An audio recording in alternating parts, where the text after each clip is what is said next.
probably the most ruthless of the three Nemesis. Um, and I like we kind of formulated a plan last time, where we were talking about having the savior auto hit to remove the battle pressure cards. But then it was, I was talking about it with some people, and it was pointed out to me that, the heavy gear thing.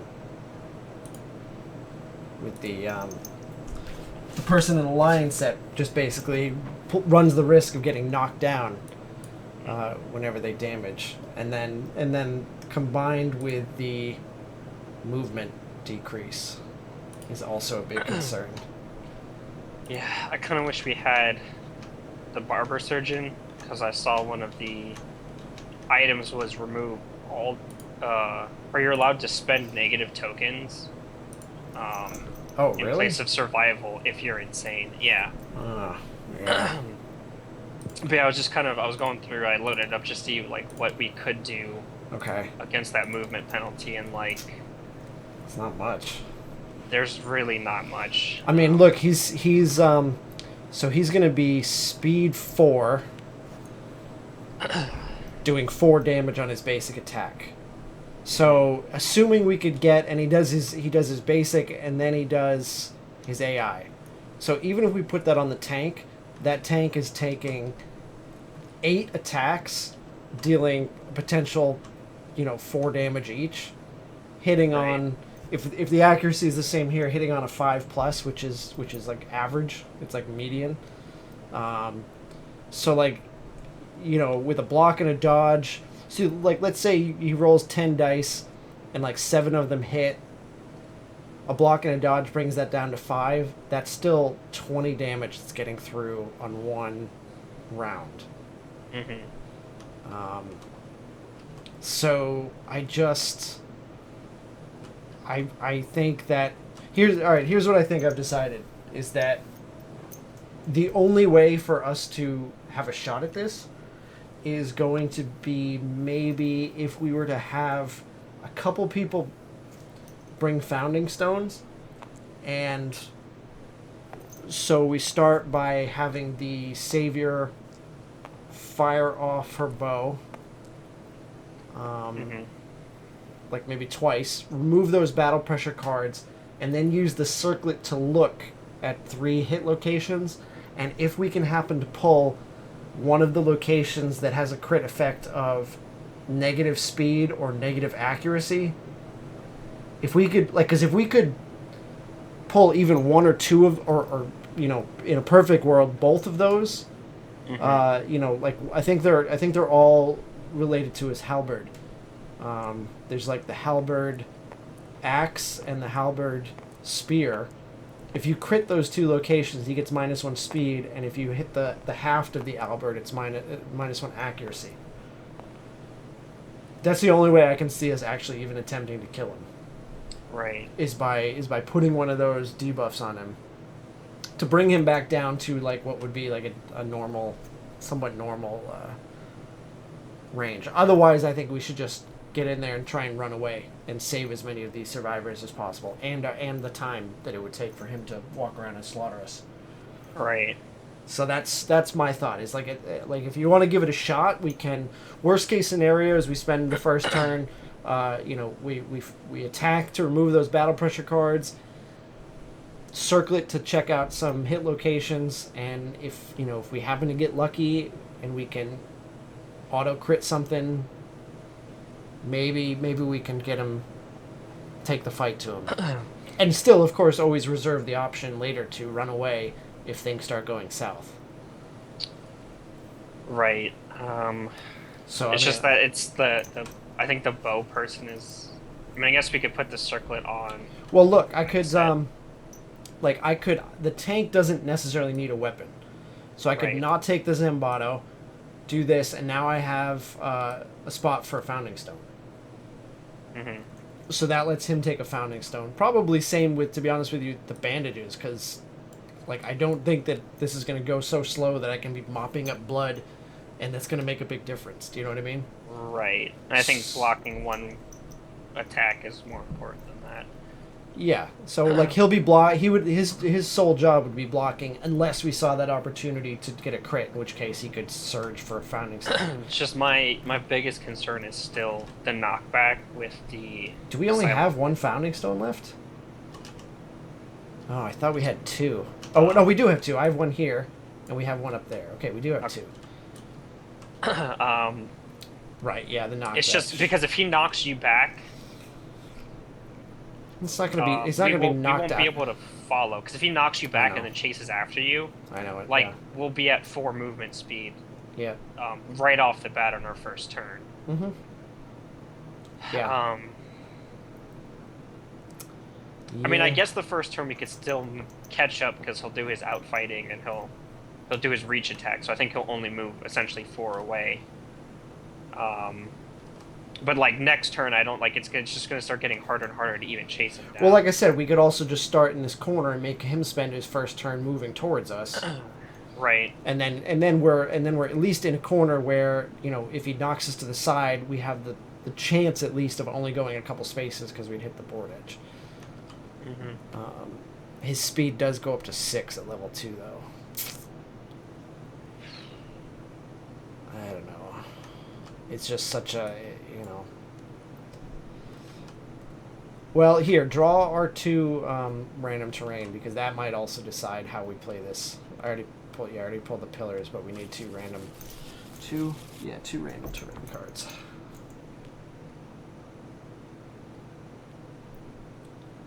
Because if we could get lucky enough and get not that and not that, great. I mean, not that the giant stone face would hurt for the bow user, but I was really hoping for grass. I too was hoping for grass. On the bright side, we can grab that bug patch and maybe harvest it real quick and then try and run away.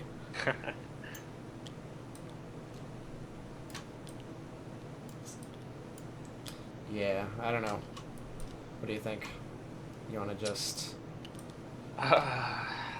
Again, like I feel like if we didn't if we didn't end up checking the hit locations and seeing an opportunity to make him a tad less lethal, I think we should just start rolling on runaway and skip it, move on to, you know, a new fight with because there's no reason to throw away 4 survivors if we don't have to. Right. I think we should just... I mean, I can check... we'll check the AI cards. Like, so I mean... Someone else has to take this circlet so I can get the attacks off. I mean, I guess that's... Take the grease off of him? Yeah.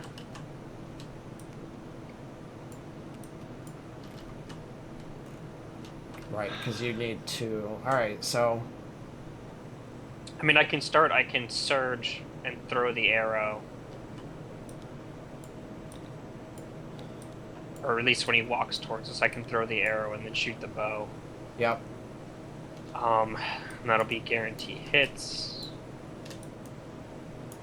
I guess I'll just take the frenzy drink in case we're trying to stick it out.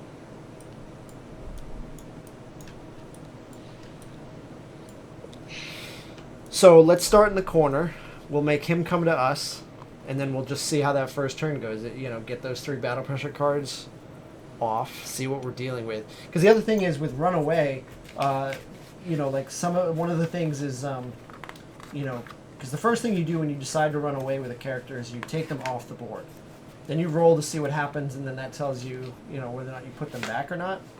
And one of them is you just place them adjacent to a board edge. So if we're in this corner and we all run away, anybody that ends up still here has the chance of, like, you could just put them on the opposite side, and then he's got to run across the board to get to you. Right. While, you know, giving you more time to try and run away, basically. Yeah, on a 4 or 5, you start at the start of the next monster turn. You start adjacent to any board edge. So, all right. So let's do. Who was I bringing? Patrick and Eric, I think I was bringing. Because then if we do decide, If we do decide to fight it, then we've got that, but... I don't think we're going to need those. We're not actually... Even if this... even you know, I don't think we're going to attempt... I think it's better just to try and move those cards off the top and then... Right.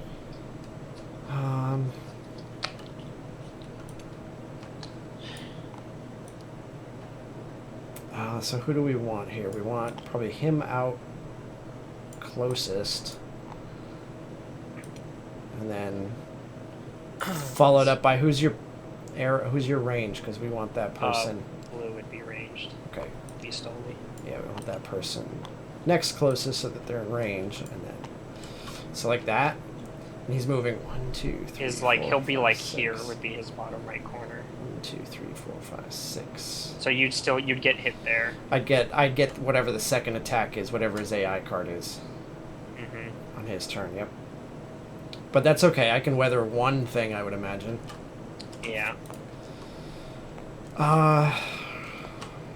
And then yeah, there's really no room to bring any Acanthus, so it's just sort of like it is what it is. All right, are you good? Yes. Let me just see how him. She's insane, so she gets her token from Chaotic. At the start of the survivor's turn, we all gain. So I guess we just start off with a -1 movement token. Yeah. Great. Which one of these is movement? This one. I kind of wanted to zoom these in and then lock it under the bag just so I could see better. Okay. It's like I'm tired of zooming yeah. in. It's like, which one of these is actually... Here, let me unlock the bag. Fuck off. Like that? Yeah. That's a lot easier to see.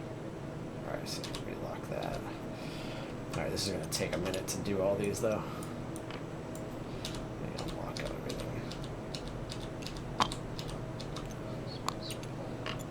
Tokens are actually going to do this.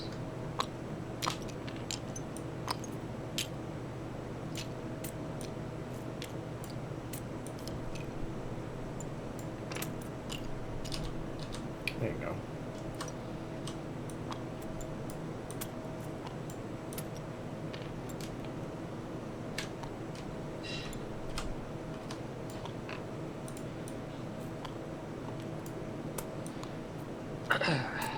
This locks to some sort of imaginary grid. It's alright.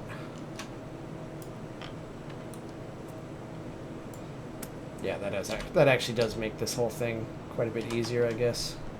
Kind of. I gotta space them out more, though.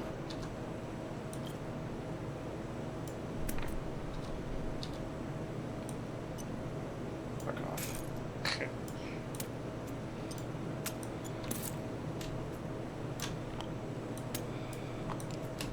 Here, you help me out here. I'm gonna...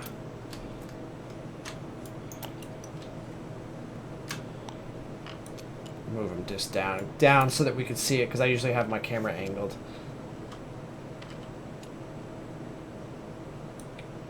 That's this one, right?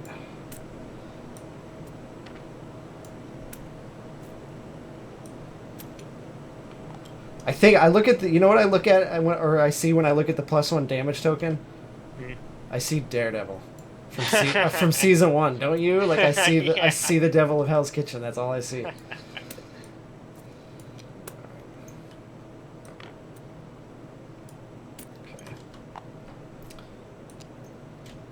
God, Batman vs. Superman's getting blasted, huh?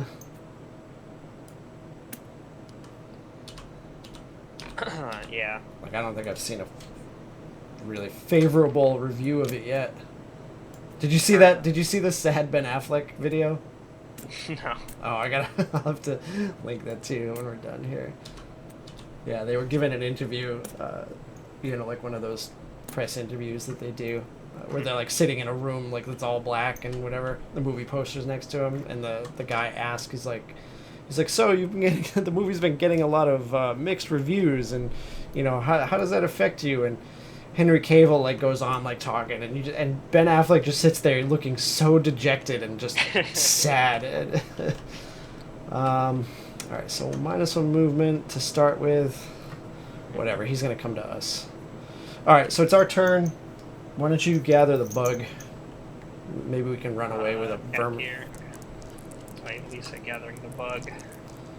You need a 4+. I rolled a 6. Get a random vermin. Vermin. Get I off. like vermin. Get off the bug. Where did I put vermin? I put vermin. Where did I put vermin? Over here? Oh yeah. Oh yeah. Crab spider. What? Well, you can eat it and get 3 survival. Sweet. You never know. That might come in handy. Oh, it counts as a hide. Sweet. What? Yeah, hide, vermin, consumable. Handy. Crab spiders are awesome. All right, and then he blocks. Okay. And then we will let the monster go. We'll say that you started as somehow Patrick is the monster controller. So basic. Closest threat is going to be Patrick. 1, 2, 3, 4, 5, 6. I guess technically he was targeted, so we get an insanity. And then Trip, furthest threat in range. Still me. Sick, yeah. He's 1 away. 6.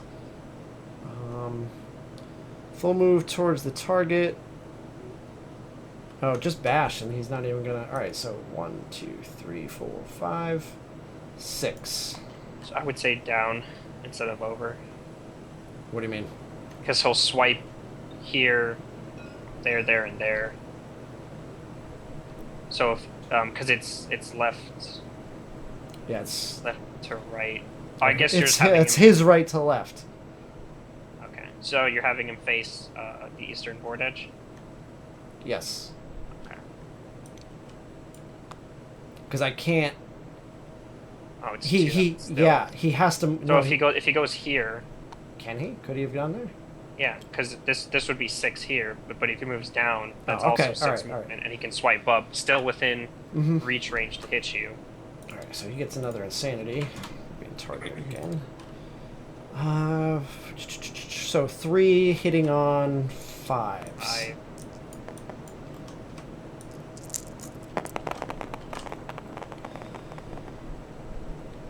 So 2, It's 1 of which I block. So it's 1 dealing 4 damage. To my head.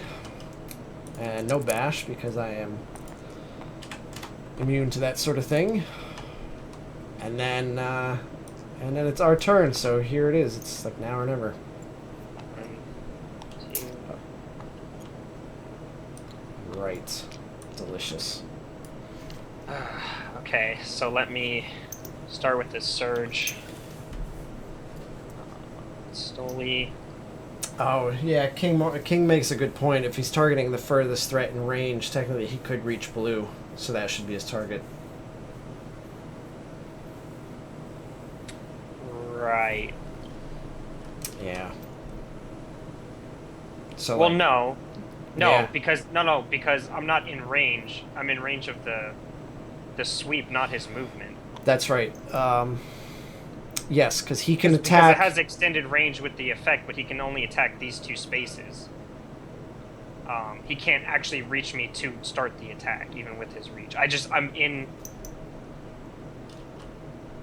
would have been in the sweep zone, but I wouldn't have been. No, but he has with reach. He can attack a target up to 2 spaces away when the monster Which moves. is, I'm 3 away with his movement, though. I just happen to be in range of the sweep because you're within 2. Right. Yeah, you're right. You're right. And the monster's moving 1 space away from the target, so he can't actually move 1 space away from blue. He can't end 1 space away from blue.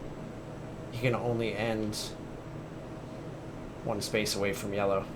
Yeah. Because if he's here, I would have been caught with the sweep from this angle, and that's 2 spaces away with his attack, technically 1 away.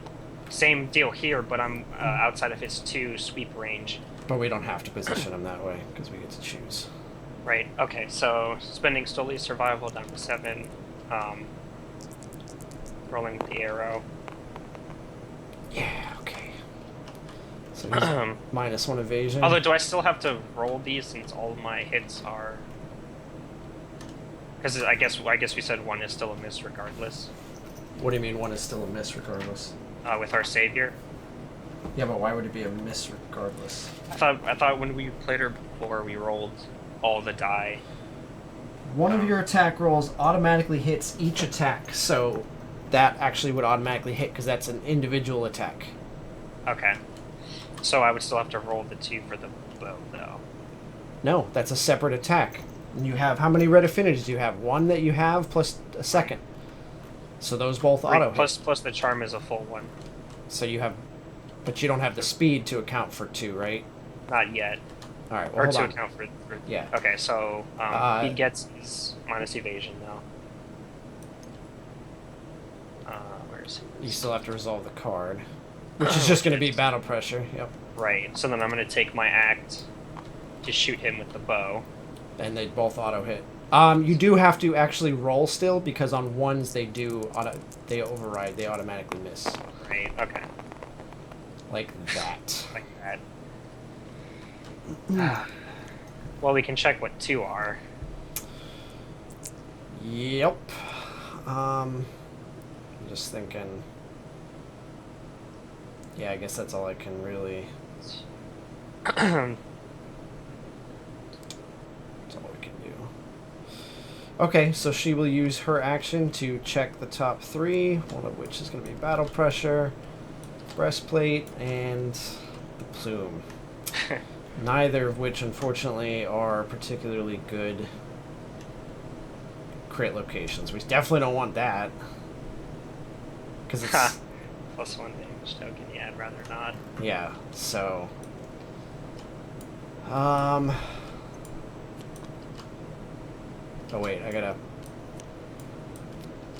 I mean, I could put them back in any order I want, but... the battle pressure is going to go on top at the start of his turn anyway. Right. Okay, so now that we know there's no location that we can easily crit, how much of this do we want to deal with? None of it. None of it? You want to try some runaway rolls? I do. So although Stoli can't roll. Why? Because she used it. Oh, isn't it? Oh, it's any time. It's just any. But let me see. I think he clarified on the fact it was like once a turn. As long as they're standing, something like that. At the start, any standing survivor at the start of their act may attempt to run away. So, since it has to be at the start of their act, basically the 2 people that have activated can't do it this round. But we can run it with we can try it with the 2 others, green and red. So you take them off the board, and then you roll a d10. Rolling with a Lisa to run away. You don't roll a 1, please. 7. A 7. Something in the dark attacks. Gain 2 bleeding tokens. Roll on this table, adding +1 to the result.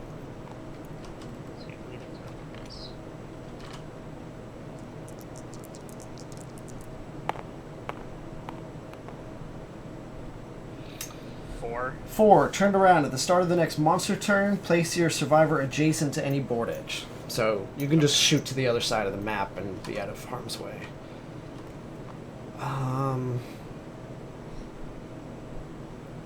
kind of don't want to just leave these 2 here, though. Like, I feel like I should stay here with Patrick one more round and try and block some damage. Or should I just try and get him out? I like the rawhide set might be able to take a hit. I don't think they can take two draws though. Yeah. Stoley can't. Not really. Stoley's got like 2 armored at 3 locations, and that's it. Yep.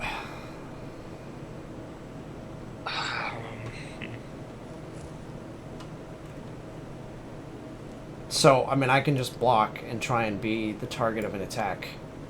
Mm-hmm. He's going to attack closest. He's going to attack closest threat. I can at least absorb The basic. The basic, and then we'll just have to see about the other one. Mm-hmm. Oh, and I forgot. Did I dodge? Why did I take that attack before? I could have dodged that last one. I don't know. Yeah. All right. So I block. Leave my monster grease alone.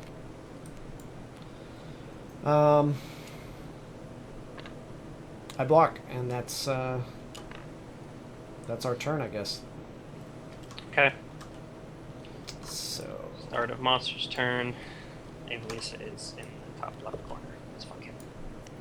battle pressure goes on top. Basic attack is gonna be right here. So it'll be 4 hitting on 5s.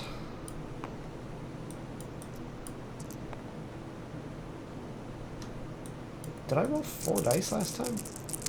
Or did I No, only- because Trip was 2. Oh, base. that's right. He didn't get his basic last time. 1. 1, And it's which blocked. is blocked. Neener. And then he draws. Cleave. Closest threat in field of view in range. Full move towards the target. Which he would do, but then he would take a step back due to outfighting. Mm-hmm. That is... ooh. I would surge as he's targeting you and block. Yeah, that's definitely a thing I'm going to do. So surge to put a block up. Then that's going to be 4 hitting on 5s.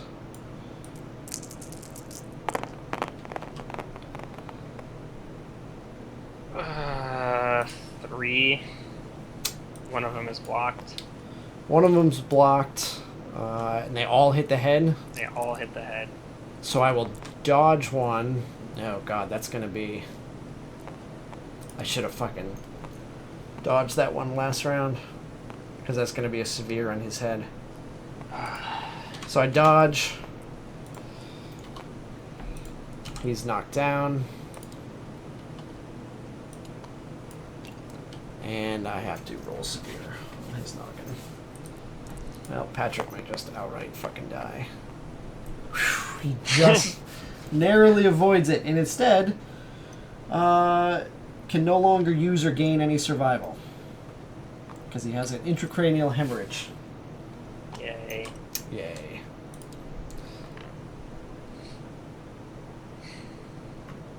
So now our movement's 2. This is fun.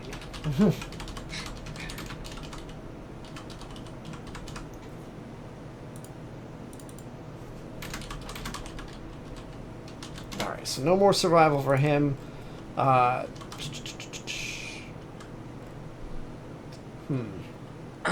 I'll encourage. Can you, though? Do it with the person that's already on the with other Ava Lisa, yeah. She Okay. can encourage. So I'll encourage so you can stand up. Okay. Eric's going to attempt to run away. Okay. 2 bleeding. 2 bleed. Plus and 1. Roll again. +1. 2 6 bleed. Ugh. Roll again. Oh, Eric's dead. Kept trying to run out into the dark and stuff kept swiping him. Sorry, Eric.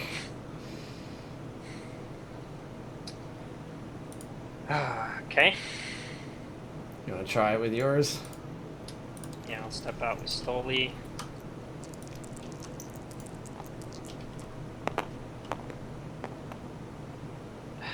Two bleeding. Yep. Okay. Again. Yes. It's a 4. Next, pop in and a board edge. Okay. This one over here. Alright, here we go. Live, there. Patrick, live! He has to skip the next hunt. Yeah, you warily drag yourself to the settlement, battered but alive. You cannot imagine revisiting the horrors you witnessed. You return to the settlement safely, skip the next hunt to recover. Alright, so Patrick lives. Alright, I kind of would have preferred Eric to live, since he can use survival and had more experience and all that stuff, but... moving out with Avalisa.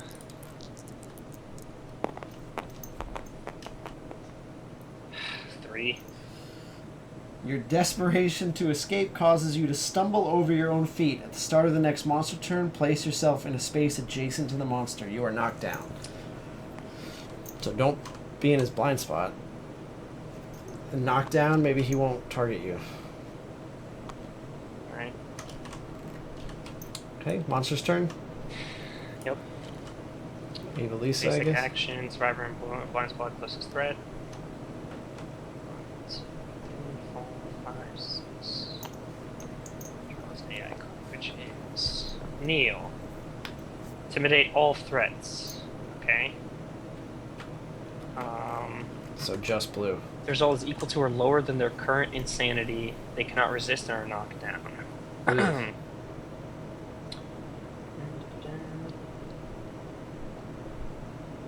Okay, so while he's doing... So when does this knockdown count? What do you mean? For Avalisa?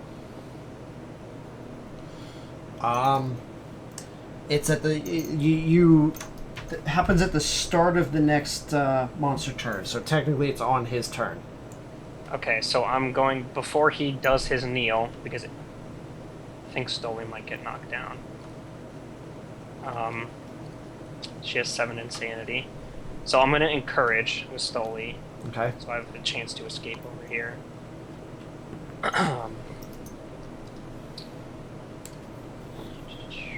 So targeted Stoli. Roll 1d10 for each threat. If the result is equal to or lower than their current insanity, they are knocked down. Okay. So she has 7. Yeah! That's a courage, right? That's a courage. Sweet. Okay. Courage. Alright, then it's your turn.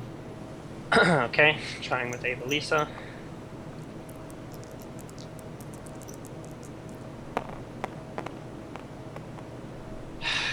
Dead. Dead. Something pulls you into the darkness. You are dead. Alright, Stoli.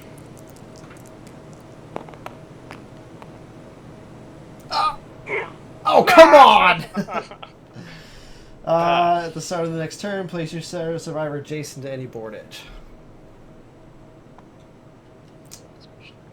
Okay, then it's the monster's turn. Okay. Basic action. Closest threat. 2, 6. Targeting solutions against insanity, and the AI card is Mood. Bends its knee and lowers the center of gravity. After the monster from the basic action, move it directly back 3 spaces without turning. No AI drop, though. Yeah. Alright. Okay, your turn. Alright, trying again. Yep.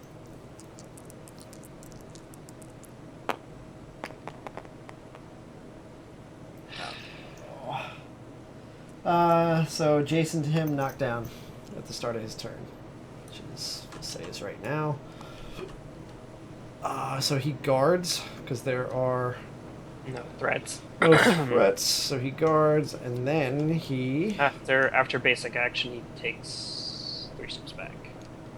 That's not his basic action, though. It's... He guarded, which is part of his basic action. I guess, well...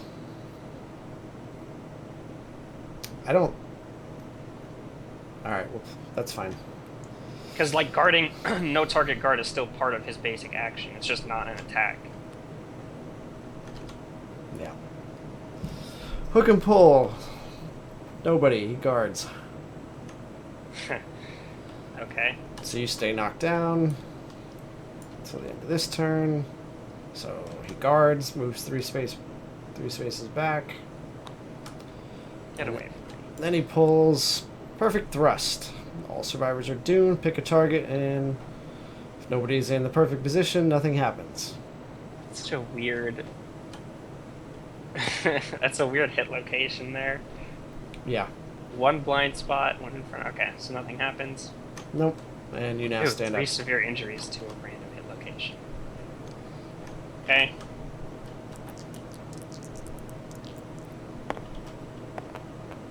Yeah!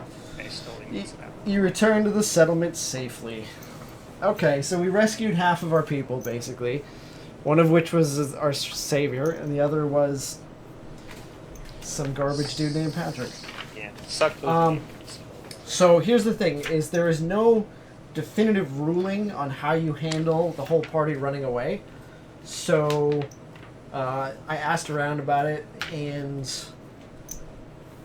what seems to be a common way to play it is that if you are out on a hunt and you all run away, basically nothing happens.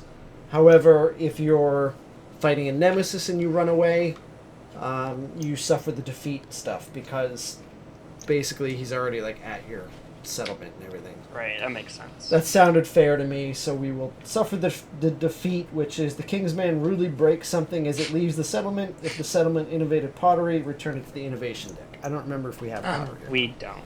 I don't think.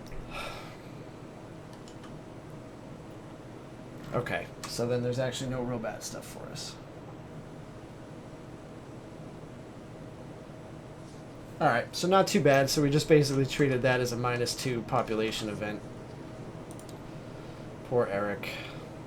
He had 3 strength. He was the one I wanted to live. I wanted Evelisa to live too, but I had to fucking roll a 1. Yeah. Well, on the bright side, we can Memento Mori now. That's true. We have that's very true. We have 2. So who died? Evelisa. Brings us down to 11. So right, we will have 2 basic resources. Is that deck supposed to have 22? I thought it was 20.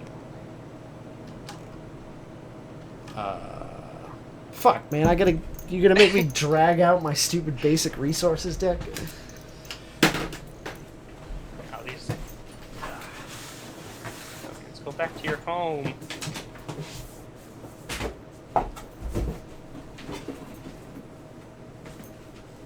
I thought it was always 21. I want these guns.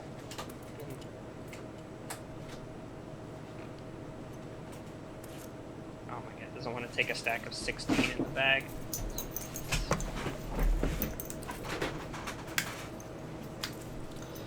Fucking hell. 1, 2, 3, 4, 5, 6, 7, 8, 9, 10, 11, 12, 13, 14, 15, 16, 17, 18, 20, 21. God damn it. This guy's mod is like really pretty, but he did a shitty job adhering to the actual. Okay, so I've got one monster hide.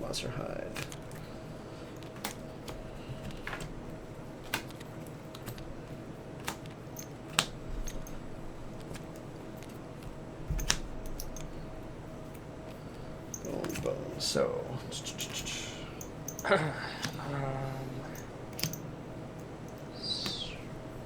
Okay, 1, 2. I have 7 hides. Uh-huh. I have 3 organs. Uh-huh. 4 bones. Alright, that's it, we're done. Okay. 2 love juices. 2 love juices, skull, 2 scrap, 2 question marks. Yep. Okay. There's just this extra. This bone. Extra bone. Let me see it. There we go. Delete. All right. And our 2 endeavor. We come back, and our settlement event is blank. Fuck. So yours are blank now? Yeah. Are yours? No, I can see it. Okay. It's a glossolalia. Oh. Okay. So refresh. Blank. Fuck. That's so dumb. Settlement calls out to the returning survivors in a chorus of unknown tongues. Each survivor in the settlement begins to speak in their own incomprehensible language until all the sounds of the settlement are replaced with a never-ending babble. Nominate 1 survivor.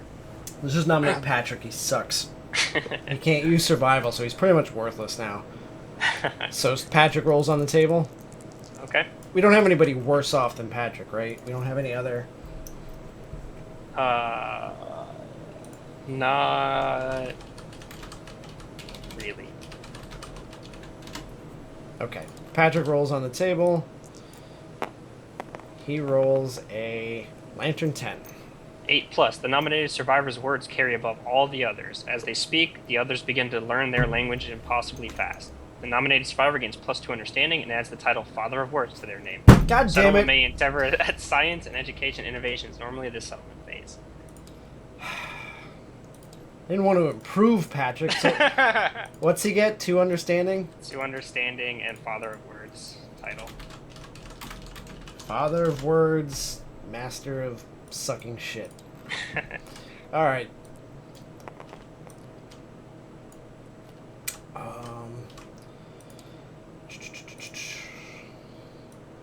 Alright, we did that. Update our death count.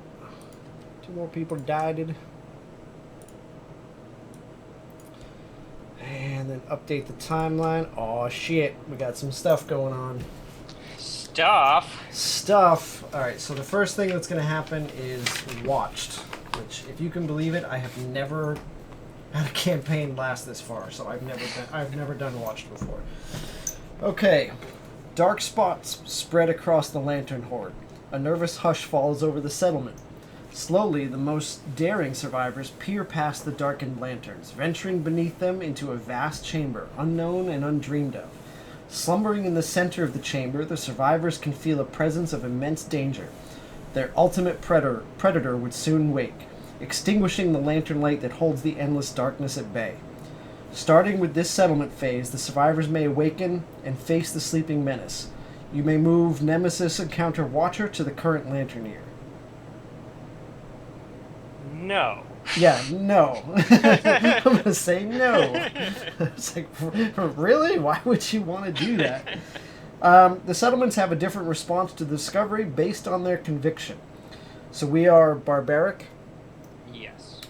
The survivors decide they must craft the perfect weapon to prepare themselves, gain the ultimate weapon innovation. This does not count towards your settlement's innovation total. Nominate a survivor and roll 1d10. So there's ultimate weapon. Okay. This should probably not be Patrick.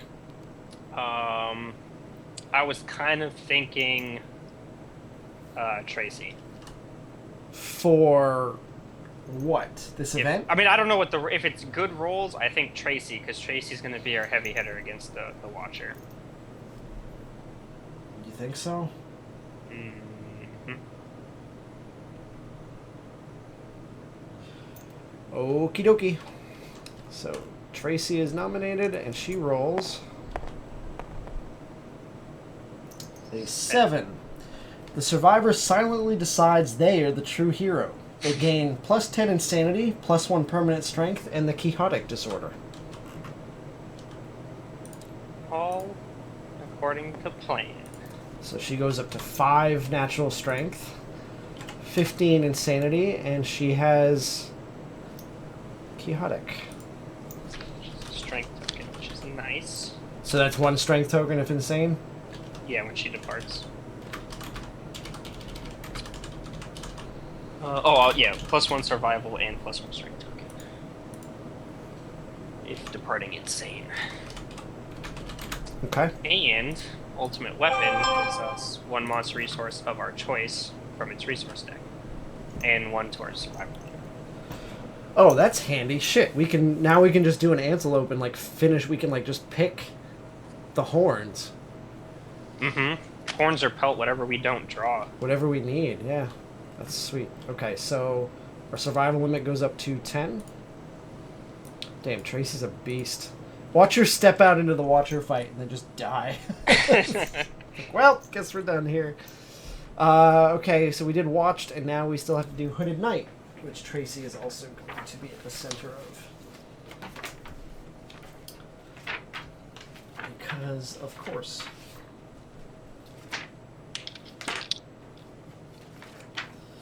Alright, so he strolls in. What's her proficiency at? What did I stop at? 4?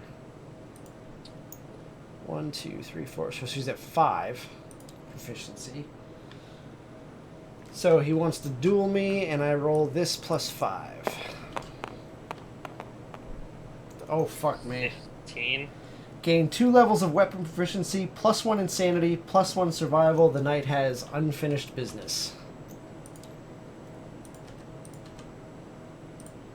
See, that's why. Oh, shit. Shit. And he's showing up the year before. Yeah. So if that happens again, which I'm basically rolling at a Plus 7 now? 7. Yeah. So if I get an 11 plus, I'm getting 2 levels of weapon proficiency, which just makes her disappear. Right before the Watcher fight. Oh, you marked proficiency, not. Oh, plus wait. 4. Oh, I marked understanding? Yeah. I'm Woo! She's at 6 now. She still Okay. goes away when he comes back if you roll, get plus 2. No, what do you mean? I was at 4. Because you had 4, so now you're at 6. You gain plus 2, Oh, yeah, right? yeah. Yeah, so you still go away. So I still go away. Yep. 5. Did I take away too many understanding? Yeah. I did. Okay, so Still goes away. my panic is still justified. She's still gonna go away. 2, 3, 4. But now it's rolling a 6. So if I roll a 5 or higher. I think she needs to have a baby. So if that happens again, we can get someone with at least 3 proficiency going into the Watcher fight with it. Okay, so I could. Here's what I could do: is I could take her on the next hunt, get her to 8. We could try and get her to have a baby, which would transfer 4 to that 4 proficiency to the baby. She could go on 1 more, which would retire her, but allow us to donate the sword to somebody of our choosing. And we can pick. No, should be at 7, so it'd still be 3, because it's rounded down for family. No, look. We go on this hunt, this next hunt. She That puts her at wounds. 7. That puts her at 8. Oh, it puts her at 7. Yeah. 8 retires her. Mm-hmm. All right. Well, still. And I think she would disappear as soon as she hits 8, though. She would. Any survivor who retains Twilight Sword Mastery leaves the settlement forever in pursuit of a higher purpose. So I think as know. soon as she hits... Yeah, 8. she would. But what I'm saying is, well, I guess it doesn't matter. Yeah, But- she can have a baby now or on the next hunt. It doesn't matter. It's still going to be 3. Yeah.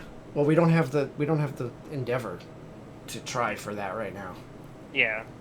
It's not. We didn't pull a love juice, and we have 2 endeavor to work with. I don't really think that. You can choose a last name when you intimacy. You don't have to make one right away. So it'll be. Let's see. This hunt. And then I in still say Lantern- we try Memento Mori because Yeah. Evelisa has 4 hunt experience and 3 courage, so Mm-hmm.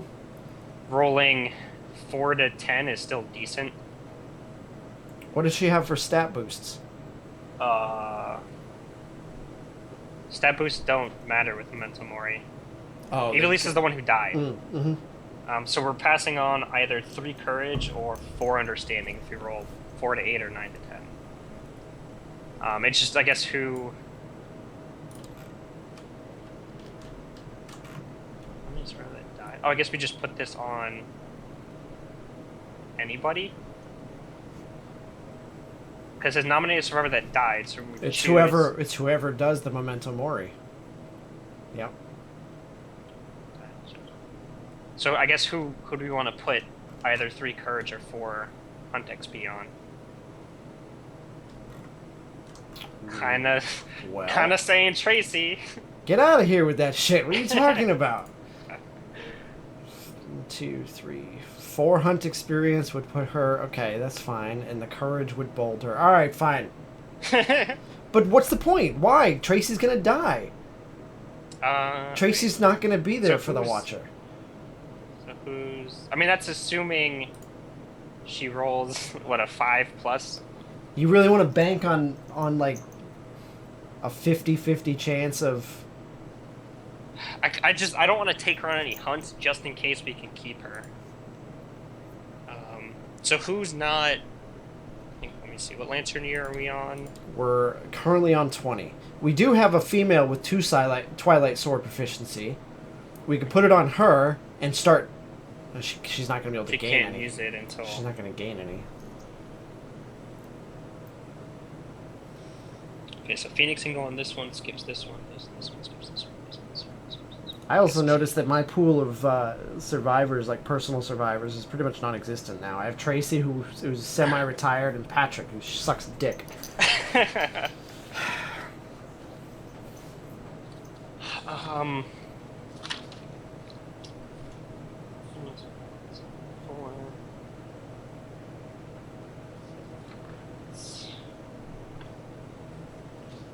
I mean, it could be Phoenix. But I just have to make sure Lantern Year 24 he doesn't go on a hunt so we can actually fight. The Twilight Sword is cursed, and it is bound to the person. Just for chat, someone said that it isn't cursed, but it is. The only way to voluntarily pass it to somebody is to master it. At which point, when you leave, you can give it to somebody else. Either do someone new, like one of the our +1 strength person, or do it on Phoenix, I think, or Neko. That's right. I forgot I have Neko. Phoenix is one. That would bold Neko and or give him his 3rd hunt XP milestone. So same thing with Phoenix. Okay, so go ahead. Evilisa was your survivor, so if anybody's gonna steal her memories. Alright, so we're using this Endeavor. Phoenix is gonna roll Memento Mori over Evilisa's dead body. And get nothing for it. Get nothing. Insanity. Actually, I mean, now he's batshit crazy. He's at 25 insanity. Holy shit. So he's not fighting the Antelope. Antelope anymore. Nope. So yay.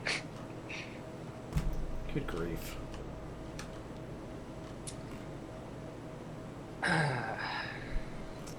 Well, we can't innovate. Do we have a bone in storage?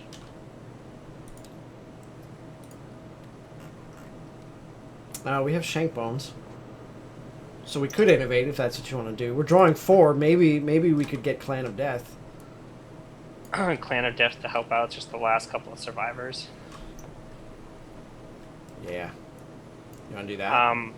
I still say innovate because I think there's something in there we still wanted to draw. Okay. So we'll get rid of this and this. Shank bone. And the shank bone.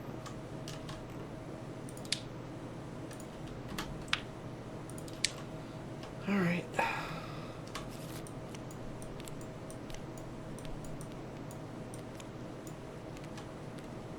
Clan of Death.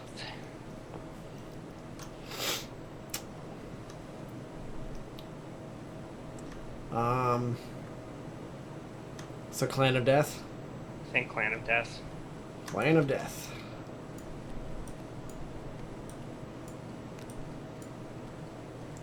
Alright, so 1 accuracy, 1 strength, and 1 evasion. All newborn survivors, okay. Yep, I'm just going to add it to the sheet. Alright, so we'll go on a hunt. We'll try and complete, the Antelope set? Mm-hmm. And then we'll come back and focus on making some babies with which to maybe transfer the... get someone prepped maybe to receive the Twilight Sword. Mm-hmm. It just sucks, though, because there's no way... Unless we purposely choose to phase her out...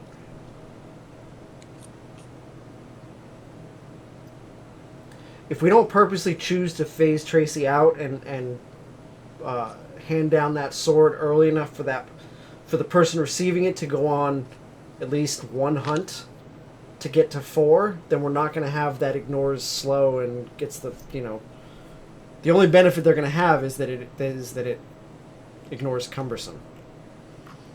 I mean, but we can give them the frenzy drink. I guess so. That goes. We still have that option. But again, it still doesn't matter unless they have like actual speed, natural speed. The frenzy drink would give them 1 speed though. Okay, so they go to swinging 2. 2, but with devastating 2 against the Watcher. That's 3 extra wounds, or 3 wounds every time they do. Yeah. All right. So we'll just so we'll leave Tracy alone. Okie dokie. Patrick can't go on this hunt, so I guess I'll take Neko. Lantern 10 was the same thing, skip the next hunt, right? For what? The runaway event? No, only an 8 or a 9 you have to skip. Okay, so we could take Stoli. Sure. Get her some of the hunt XP. I can take Jeremiah's Stupid Nose. Jeremiah's Stupid Nose. Yeah, because Phoenix can't go. He'll just run away, yelling like a madman. Yep. So Phoenix is like also quasi-retired until we turn our attention to the Phoenix, which hopefully will be after this one hunt. If we can get everything that we need, what do we need? We need horns. We need 2 pelts and a horn. I think it's all we need to pull. Here. Because we need the head, the skirt. Oh no, we don't. We need a pelt and we need a horn. So if we can pull the horn or we pull a pelt, we can just search for the other one. Yeah, because I would need the screaming skirt and the screaming horns.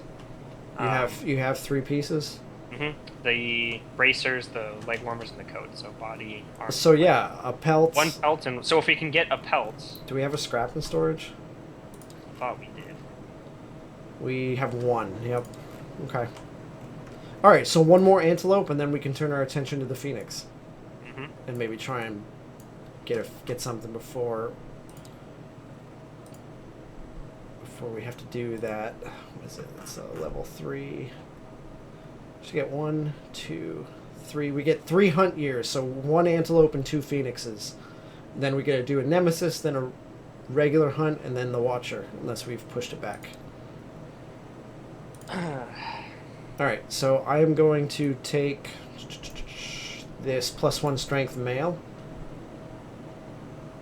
Okay. Which means I need...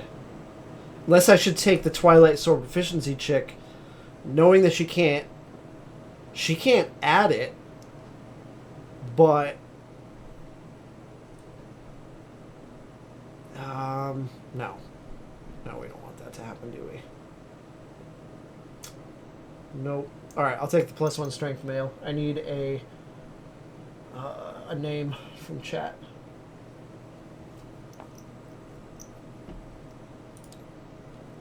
No, Yeah, the Twilight Sword doesn't have the grand keyword. It's its own thing. It has its own whole specialization card.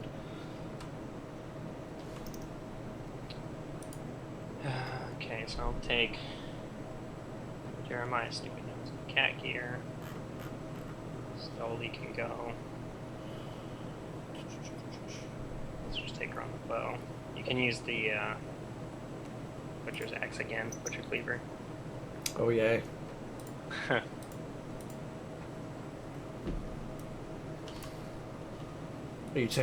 Why are you taking my blood paint? No, I'm just saying, like, you can use it in lieu of one of the daggers. Because we have those daggers just specifically for... Right, yeah. Kingsman.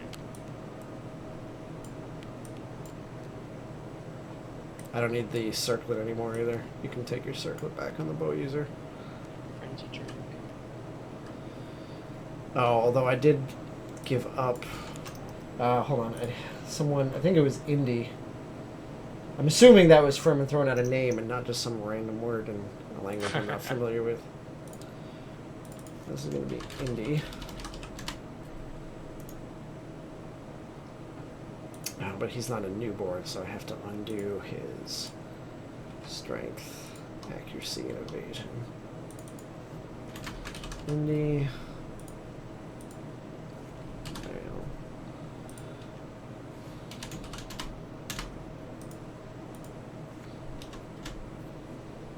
Okay.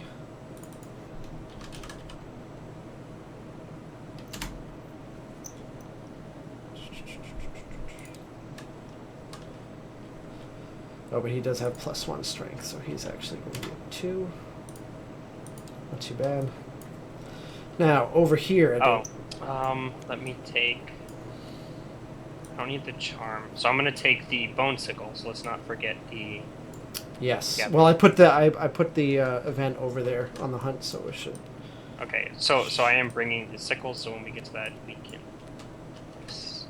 Gathering event. Attacking the Grand Weapon. Okay, so I got to remember that he gets +1 accuracy when attacking with his Zenbato, and if I crit, the monster's knocked down. I'm actually just going to take a +1 accuracy token.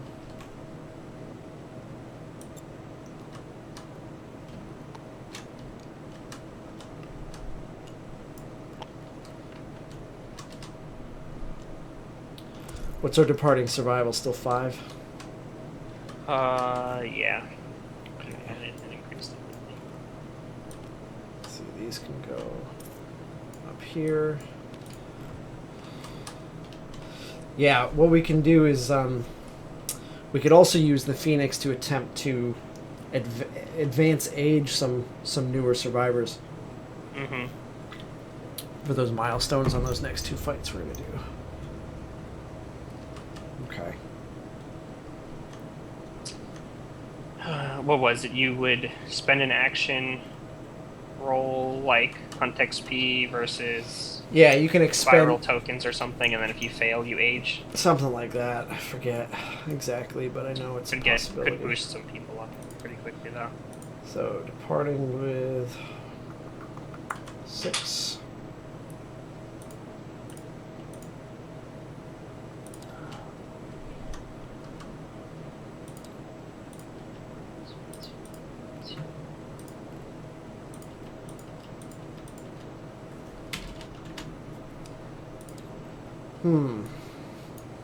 Is it worth taking the blood paint over here and trying to...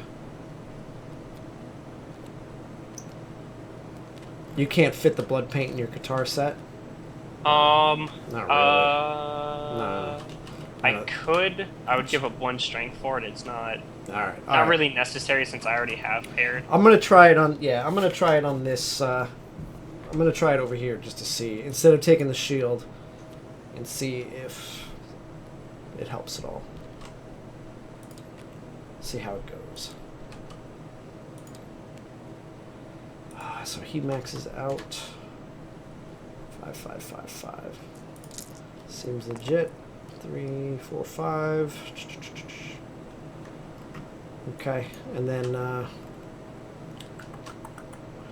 we getting any insanity anywhere from departing?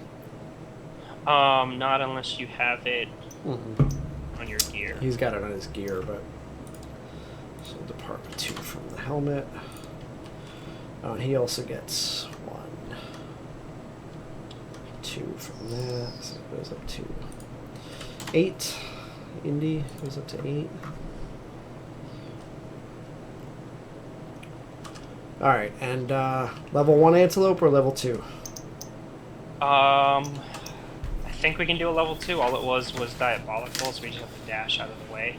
Well, that and going past Overwhelming darkness. Overwhelming right? Darkness, which actually, Indy, since he's brand new, he has neither courage or insanity, so he'd be rolling in that really shitty middle table. So is Jeremiah. You want to just play it safe? Yeah, since this is we hopefully only need this 1. All right.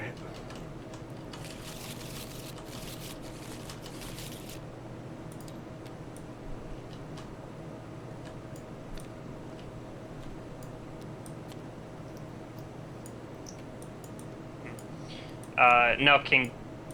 If you like the way the card reads, it doesn't necessarily say which parent needs to give the surname. It just says 1. A newborn survivor inherits the surname of 1 parent, their weapon type, and I guess it says their weapon type. Maybe it does then. Whatever. Stupid noses. Everyone's a stupid nose. What's that? Reading family, and King's statement on it.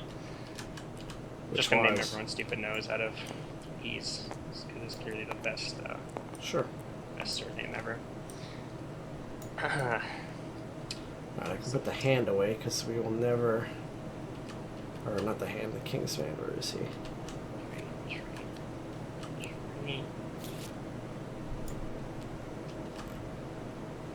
Where did his bag go? It's not the. It's right there. Oh. Put all this shit away. AI. Basic. Just toss it all in there. We're not gonna need it. We're not facing a level 3 Kingsman, so.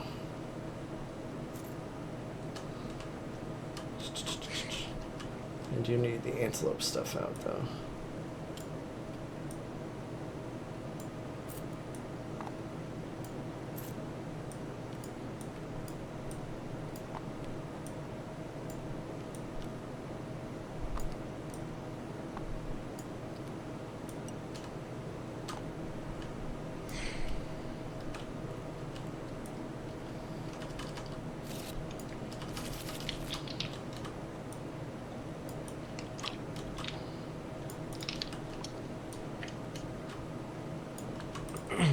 I'll be right back real quick.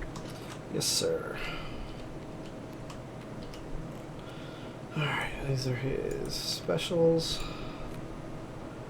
Advanced and basic.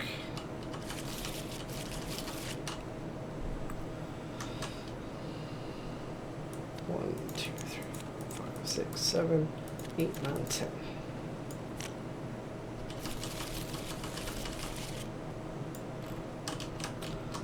I'm going to say that we just put herb gathering right on top of this first space.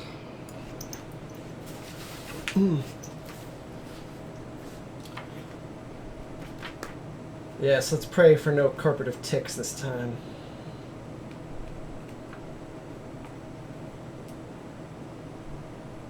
I did cut the deck before I did that, so...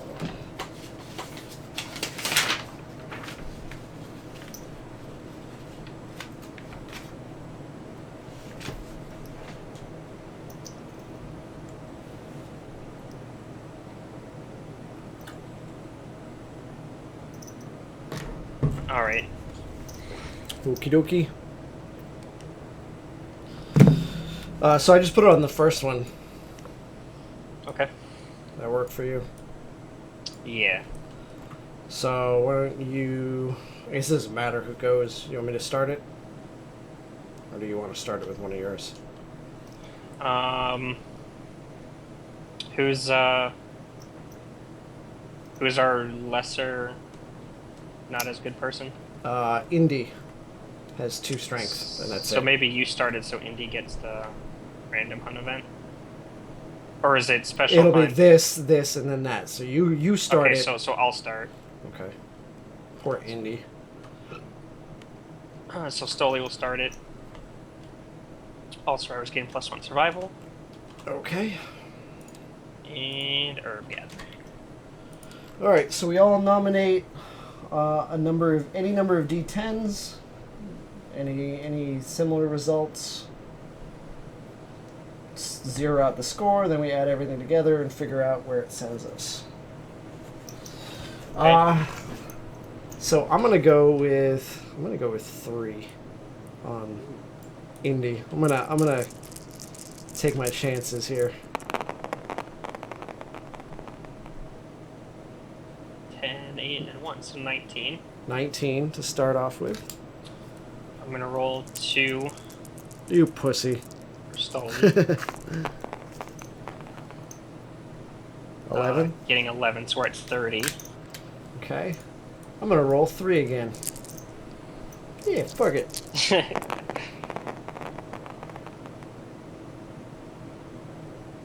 11.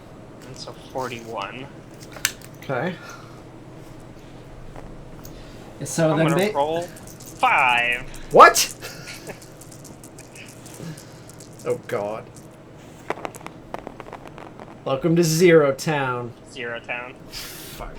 2 tens. So 41. 41.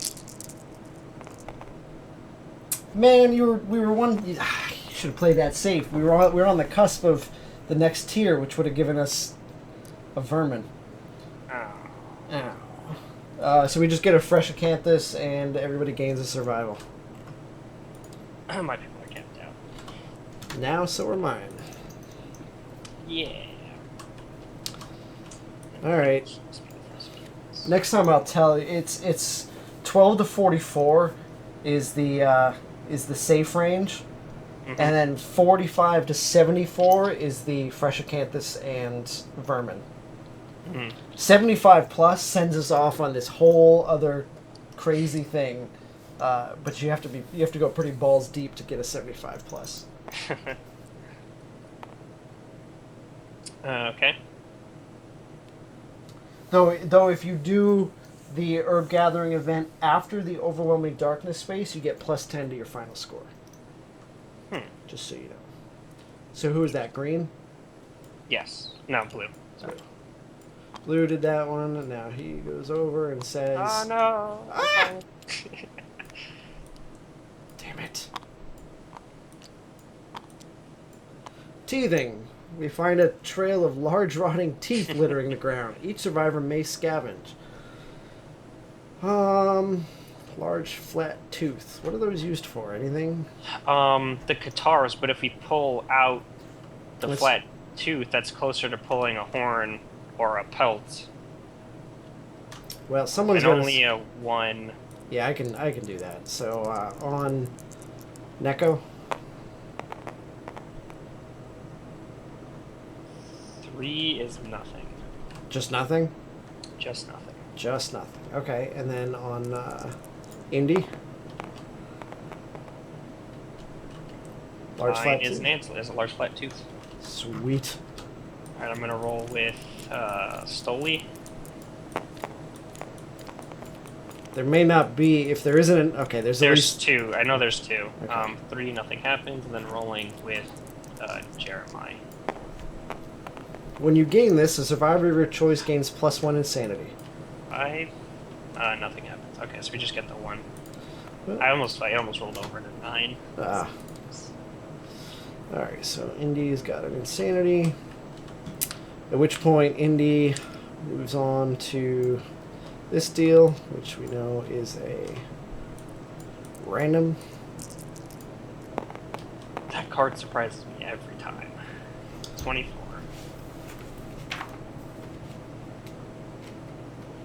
I know, I shuffle that deck out of habit, even though they're all the same thing.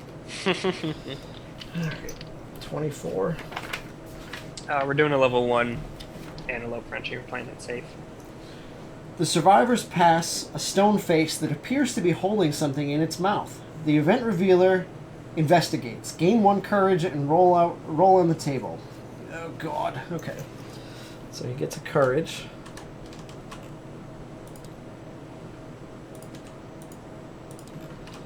And I roll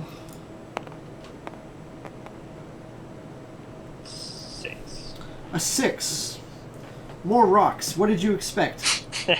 Gain a founding stone card. I can't carry it though, so it just disappears.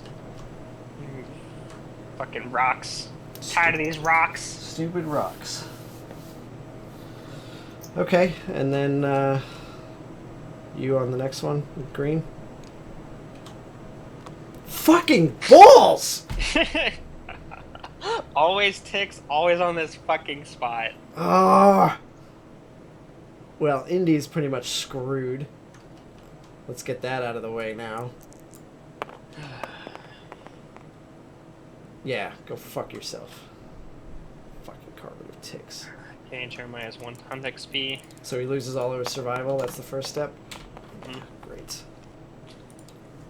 Jeremiah's safe. And what on an 8 plus? D10, 8 plus, -1 permanent strength. All right. Good. And then Neko adding 1, 2, 3, 4, 5, 6. It's impossible. You don't know that. Nothing's impossible. Unless this die is negative. Nothing's impossible, sir. Stoli with 4 hunt XP. Fuck, well, so she's down. No. Poop. Survival. There goes fucking 10. Yeah, I know. That's And right. then second part is 6. Okay. All At right. least there's that. At least there's that. Pull our 2 random. There's the acanthus. Giant stone face. And more acanthus! Yay! There's far too much acanthus in that deck.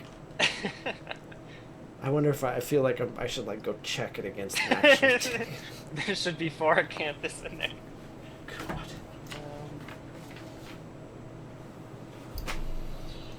There might, to be honest, there might be. Because I feel like this also was 21. But I don't care enough to check. Anyway, so 2 acanthus we can place not adjacent to him.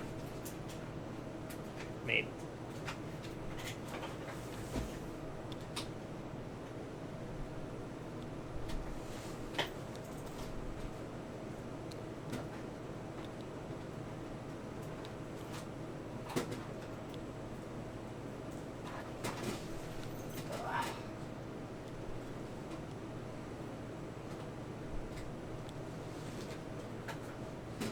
Okay.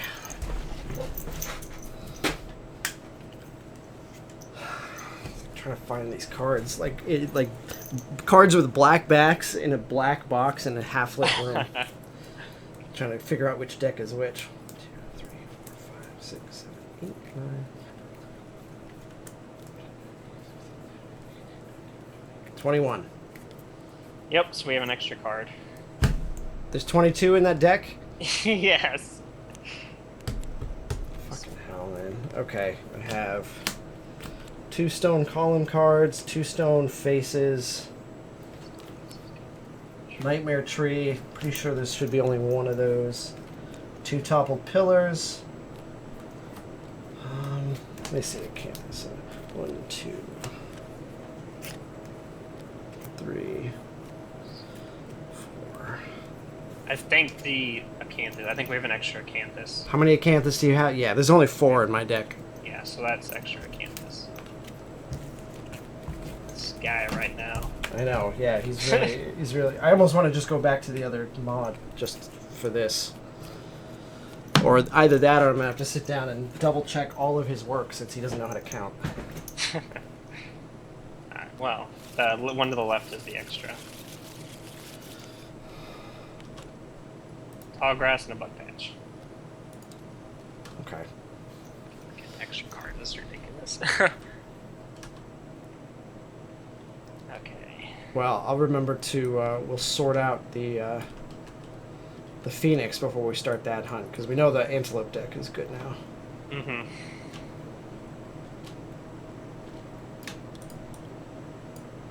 Alright.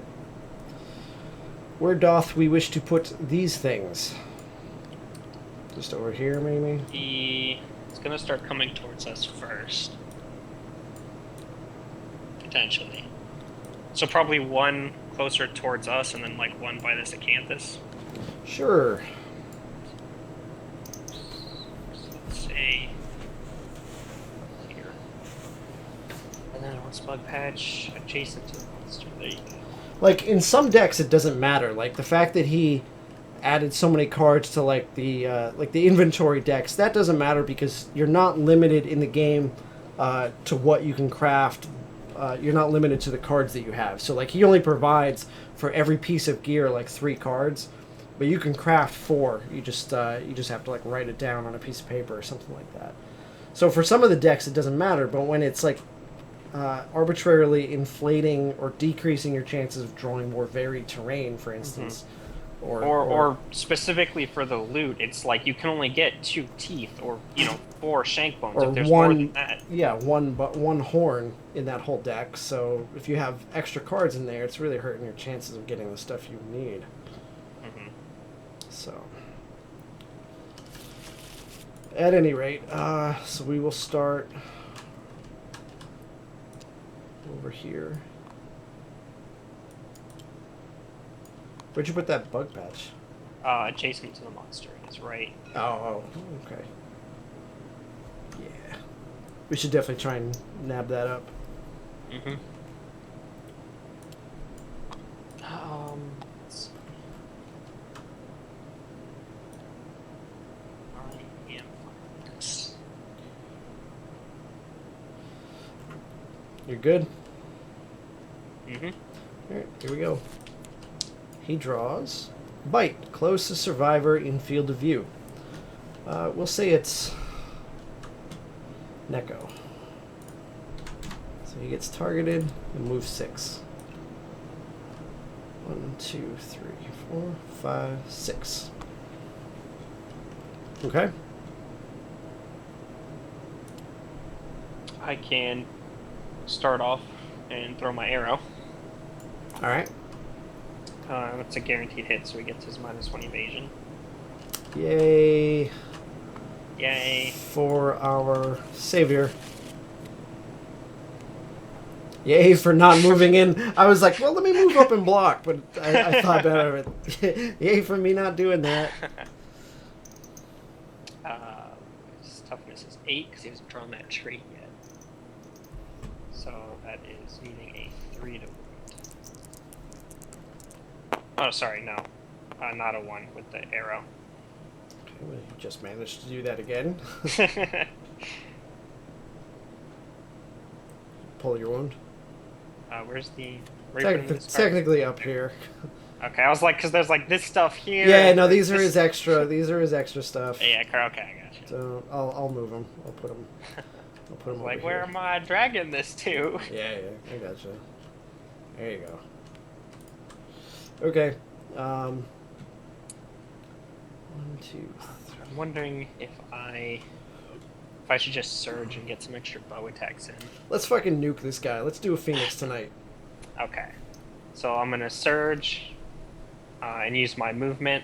Yeah, Actually, I can't. She ran out, right? So I can't. So that's my turn. I'm just gonna sit here. She what? She got ticked, so she lost all survival. I forgot. Ah, haha, yeah, that's right. Also, Ticks. that affects me too, but whatever. 1, 2, 3. And I'm going to activate Blood Paint. So the first is 3 hitting on 6s.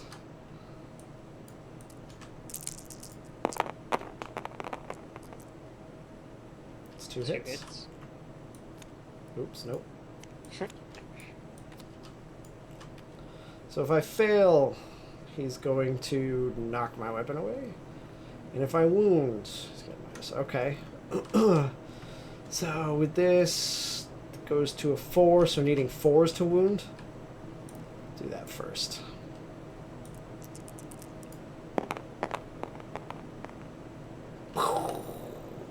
Crit. So if it Our moves... favorite. Yeah, I like this one. So he takes that. And if he moves... the end of the next round. So we get one more. We get his turn and our turn before we discard this. So we got to make him move as much as possible. Right. Oh, and then -1. It's okay. Yep. And then the second one needing a 4. What? His hoof is ruined, and we gain a critical, or a resource. Muscly gums. Muscly. Did you take the wound? No, I just dragged the... Okay. And then the second is 2 hitting on 4s.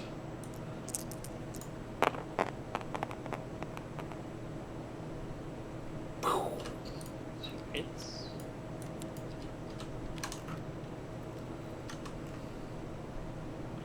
Ew. Delicate inverted knee. Right? Okay. So needing 5, 6, 7, so not a 1.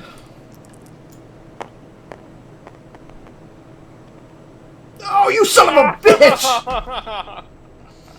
I got robbed. God, so much worse with these die. I got robbed. Okay, so that goes away. And then not a 1. Okay.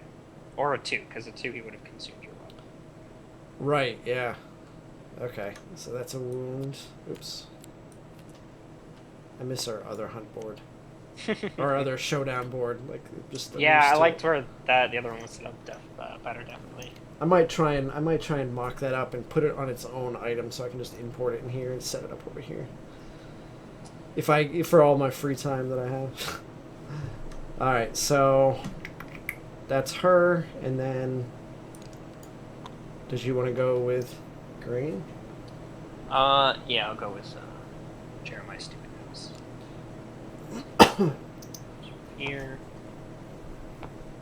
This is 5, eating 6s. Yeah, you really either want to take, if you're going to be passing Overwhelming Darkness, you really want to take somebody that's courageous or someone that's insane. 2. Like taking someone that's neither, they roll on the worst of the 3 tables. Mm-hmm. Okay, first strike. Yep. Are you he's insane? Not insane. He only has 1. Oh. Oh, so you actually get to suffer brain damage. Sweet. Okay. It's about time something like this happened. There you go. Okay, and he is 2, 5, 7, so not a 1. Actually, even with his +1 toughness, it's not a 1. Okay. Wait, he got +1 toughness? No, if he gets +1 toughness. Oh, Okay, okay. so that's a wound. A wound.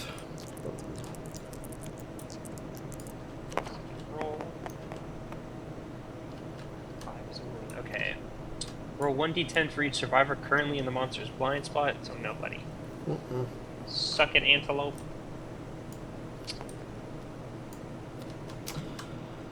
One, 2, 3. I think I'm just not even gonna bother blocking. I'm just gonna go in with the Zimbato. Mm-hmm. Eating a 4. Fuck it.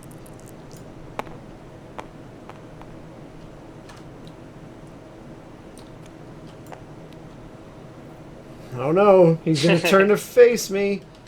And then this is 2 + 6, so not a 1.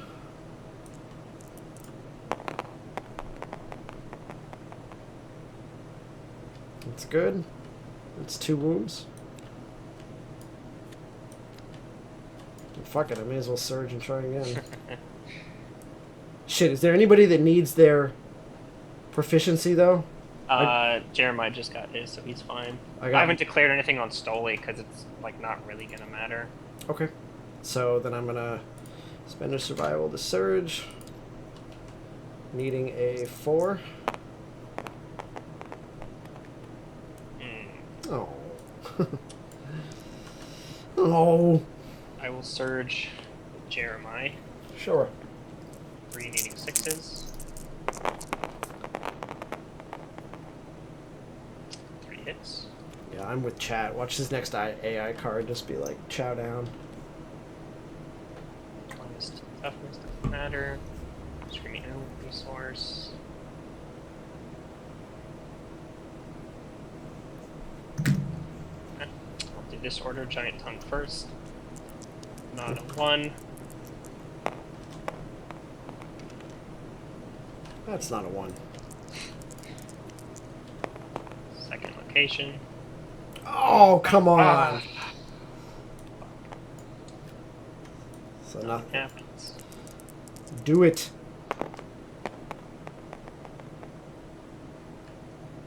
He's dead? That's a wound. No, he has this AI. Oh, Actually, he died. if he What's moves. his basic? What's his basic? Knockdown, graze. He's dead. he's Right? He's like Closest knockdown. Yeah, so he'll step back to graze and he's dead. yeah. He's So gonna be end our turn. He's tasty, like, fuck. I gotta tasty, eat. tasty Dead. plant. Oh, we didn't get to fucking get any of that acanthus. We didn't get to get our bug. We killed him too quickly, man. Fuck, are we doing over here? Amateurs. All right.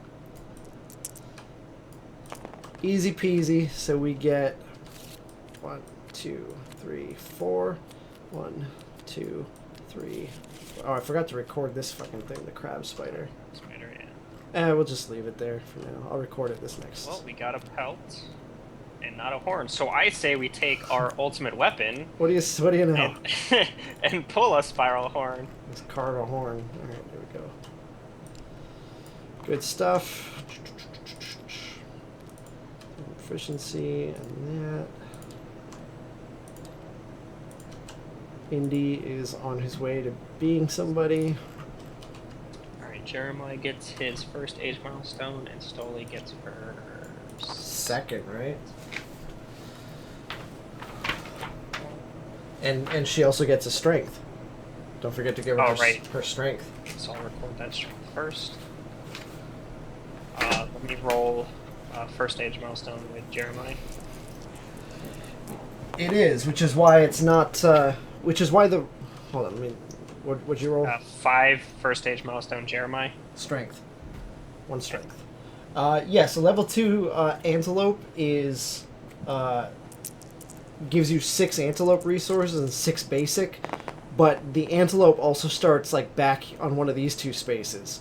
So you have to travel that much further to get to it and start the showdown, which means not only are you going over through more of these dangerous hunt events, but also the overwhelming darkness space, which is just nasty.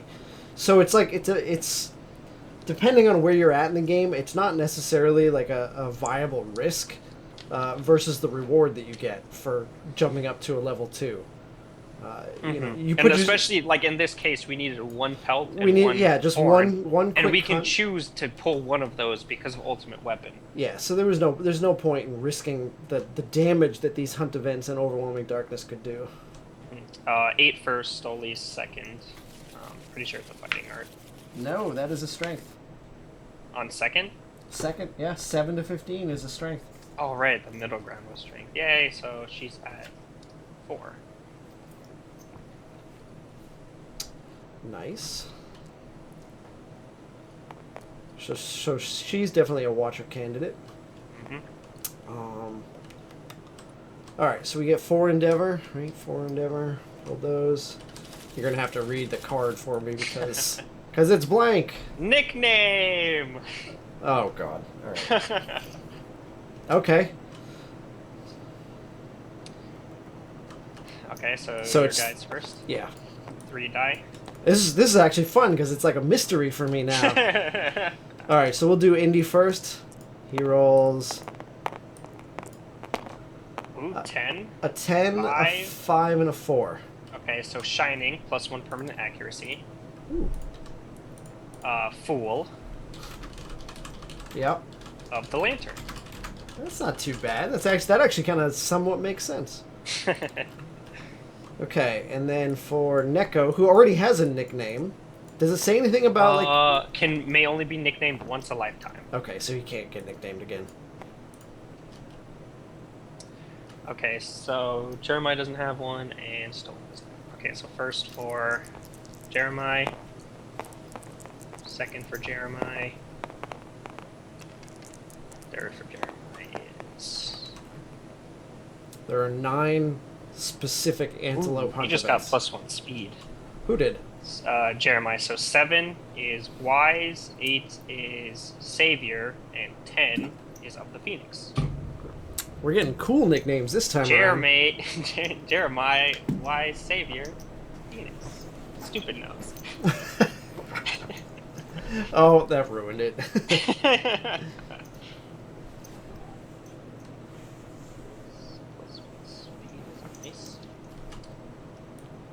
Okay, rolling for Stoli. 1, 2, 3. It's 4, 6, 4. So she is a Dingle Fool of the Lantern.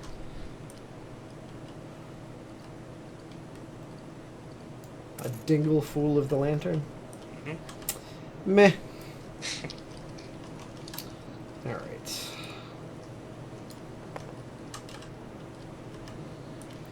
Oh, so not too bad. Out of, 7 nicknames, 3 people got at least 1 bonus. One of them died afterwards, but, Who died?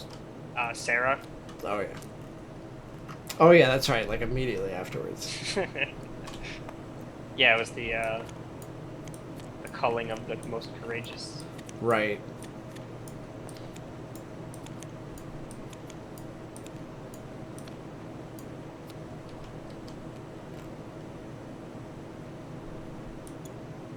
Boom. Oh yeah, Saviors always use Savior, so it's a dingle Savior of the lantern. Okay. But that doesn't let you get the No, bonus because to- it's yeah. the actually they wouldn't be able to get the bonus. Oh, right, because they have to use Savior. At least on the second one, so they wouldn't get the +1 strength. Gotcha. Oh, they don't get the -1 strength either, so I guess it's, that's there. Right. Okay. Mr. Phoenix. Update death count, which nobody, or actually rather first update the timeline, but there's nothing on the timeline, which is nice. Update death count, and now we can develop. Okay, so scrap from storage, pelt, and horn gives us the last two pieces we need.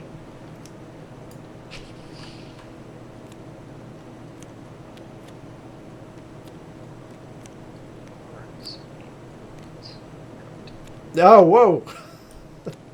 God, why? I know. There's your. Would you stop it?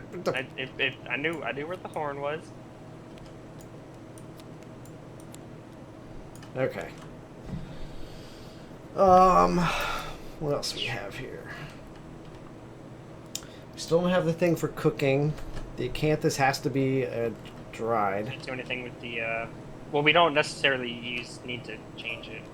Anything we can do that's with right. cooking in the crab spider? Oh, that's a good question. That is a good question. No. Nope. Anything that just calls for a vermin? No. Or is it always something specific? There are 4 specific recipes. Gotcha.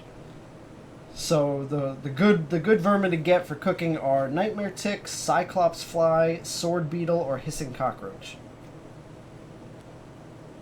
So we have we have an extra hide, essentially. We do? Yeah, because it counts as a hide if there's not going to use it for anything. Right. Bunch of organs.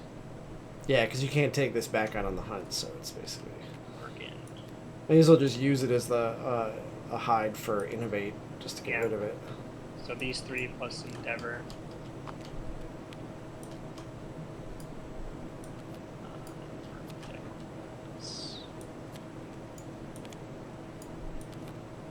Actually,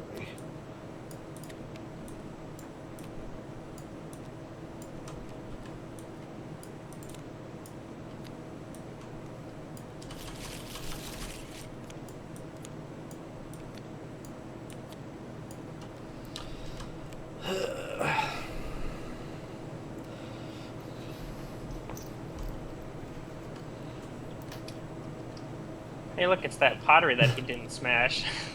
barber surgeon, though. Mm-hmm. Scrap smelting, I feel like we're not even going to get to iron armor this campaign. I don't even think we can get enough scrap to make any of the Phoenix armor, to be honest. Really? Because it's 3 scrap for 1 iron. Did you take that one out of the bank? No. No, we'll just do that. It's at least 1 iron for each of the Phoenix pieces, so we need to somehow get 15 scrap. But I'm not. I wasn't thinking necessarily about the Phoenix. Are you thinking about? I was thinking about blacksmith gear. No, I was thinking about hunting the Phoenix for like some of the other stuff, like the weapons. No, I know. I'm just saying, like, I don't think we should do scrap smelting because I don't think, like, we can't even do the Phoenix. Right. No, I think we should instead make a second leather set. Mm-hmm. So that we can have, because right now don't we have? Oh, actually, we have 4 sets, don't we? Yes, because we have a rawhide and now we have a full antelope. Yeah. So then, really, I think we should just focus. We should get the plumery and see what we want to make there in terms of weapons, like the arrow, maybe the trading up in that bow. So are we going to consider a level 2, or where does the Phoenix start? Does he start on Overwhelming Darkness or before it? I think he starts right before it. A level 1 Phoenix starts right before it. So if we don't really plan on fighting a level 2 Phoenix, I say pottery and go make the Barber Surgeon. Yeah. Could we do that immediately? 3 organ. No, because I don't think we have that scrap anymore. We don't. Let me take a look here.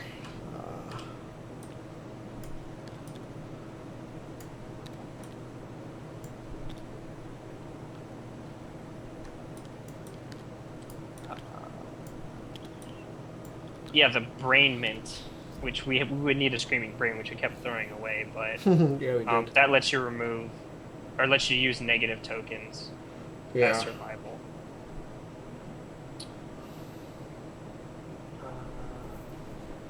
We do have muscly gums. We could make a bug trap. If we had the Barber Surgeon, we could attempt to cure Patrick's intracranial hemorrhage. That's nice. 7 to 9. Or, I don't know if he has a disorder, but...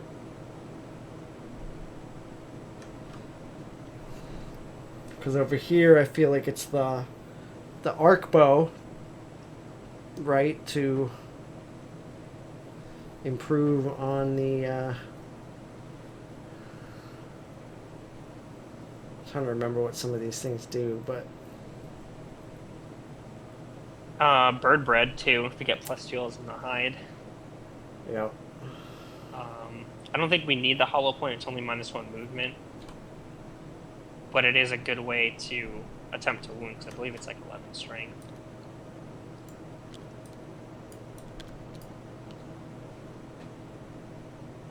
Yeah, the lantern. This stuff is all iron, and we're just never gonna... Yeah, we would have had to, like, rush to that. We would have to plan to that. Or just win the events that actually give you scrap, because that's so much scrap just to make that set. Yeah. It was like 20-something scrap, or like 21 scrap just to make a full set. But also I was thinking the Phoenix to see if we can maybe level up some people. Yeah, I agree with the Phoenix. I'm just still, I think Barber Surgeon, so pottery for Barber Surgeon, if we can get a scrap next time. Okay. Or this hunt.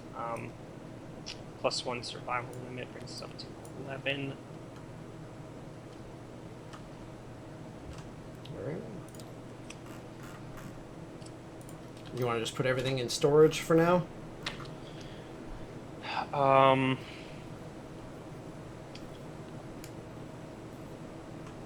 There's nothing really worthwhile to make at this point, right? I don't think so. Yeah, I say just store it all then. Okay. What am I putting in here? 1 fresh acanthus. Yep. 1 bladder. Okay. 2 beefsteak. Oops.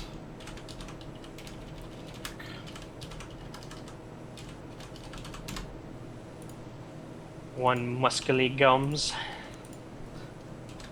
Is that a organ? Yes. Okay. And then 3 monster hide. Okay.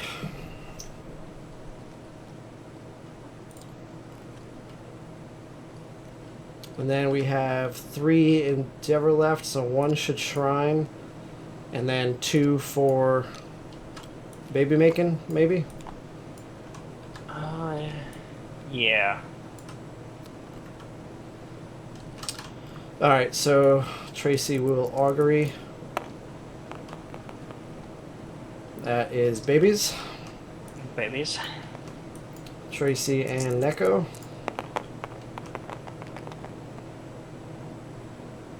Seven. That's a baby. That's a bed baby. 7's a bed baby? 7, 8 bed babies. 9 twins. 10 savior. Oh yeah.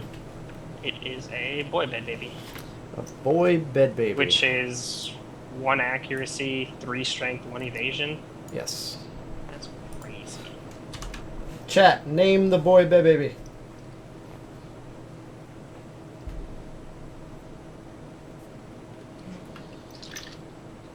I'm gonna make him his card right now.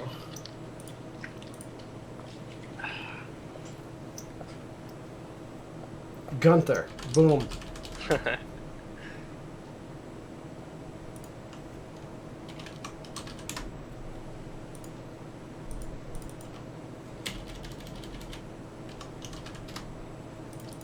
fuck's sake.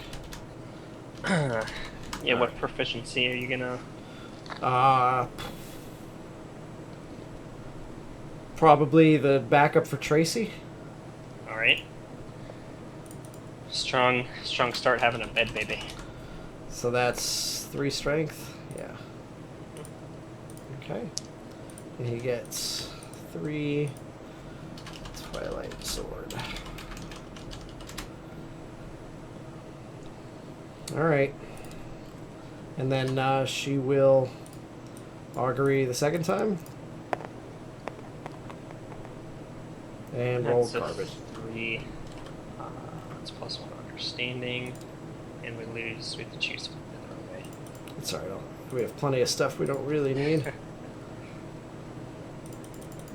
Alright, and then that leaves the last endeavor to roll for a shrine. I will get rid of... 6 is good enough. So we get +1 armor when we depart.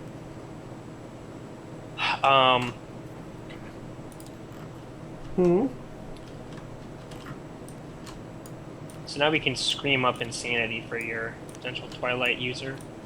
That's true. I guess I should just take him on this hunt. Get him a little bit of experience, get him his milestone. Yeah, where are the armor decks?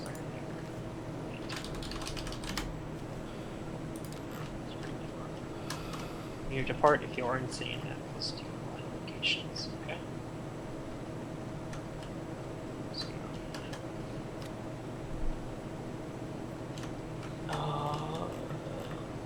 Ooh.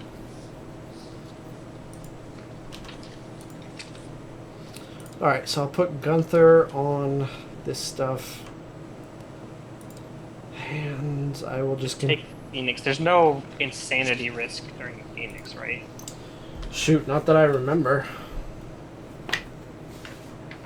I mean, it's been a while since we hunted one, but... Although I don't know if I want to take Phoenix. Because he's at risk of aging really quickly.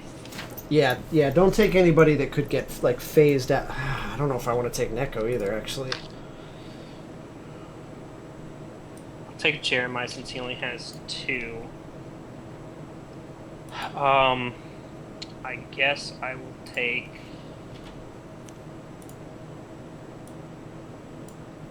No name.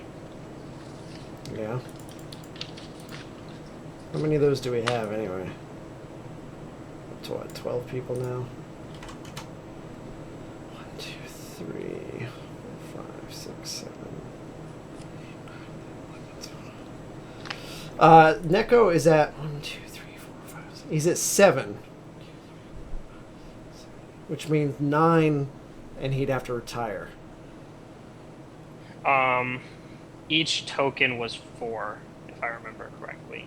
Yeah. So 2 tokens and failing the roll, and then winning the fight means you retire. Yeah. But we're geared pretty well. We're not starting the Phoenix till pretty late in the game. We could probably ruin it pretty quickly. Just we don't have a ton of Lanterneers to be dicking around with, like... I think trying to boost a couple no-names is the way to go here. Yeah. Hi.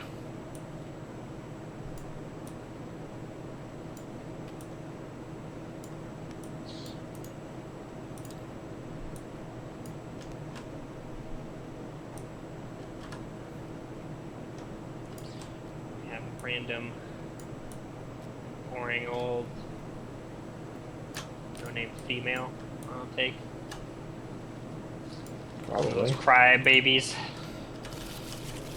Okay. So I need a female name. Alright, I feel like I need to grab my Phoenix deck.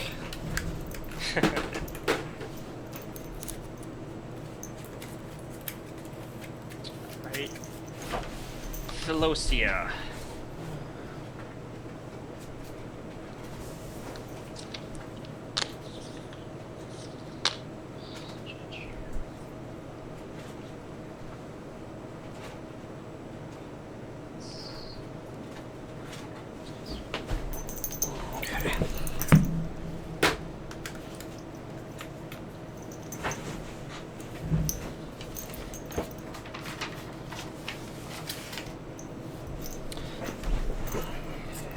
So, check the resources first.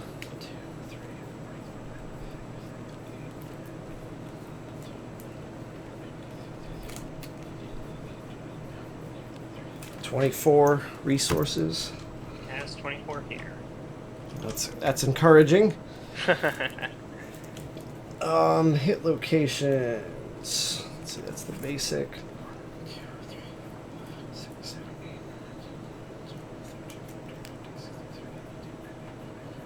22 hit locations. Yep, 22 hit locations.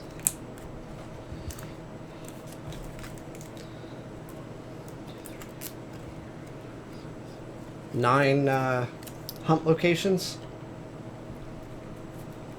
Where are they? Here? Yes, 9 hunt locations.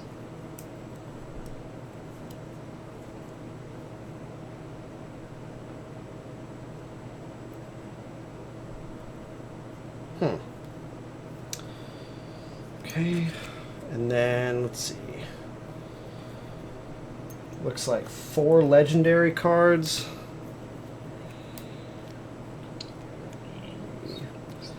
4, 5, 6, 7 advanced.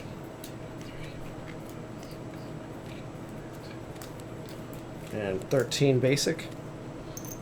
Big deck now. Mm-hmm.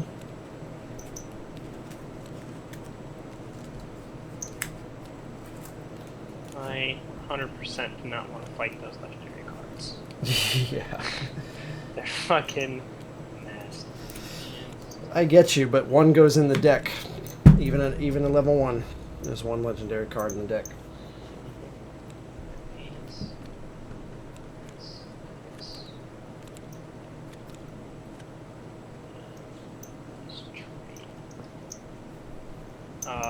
Okay. 13 basic, 7 advanced, 4 legendary. Say that again. I 7. have 7 advanced, You get. 13 basic, 4 legendary, Yep. and then his traits. Yep. All right. So this deck appears sound.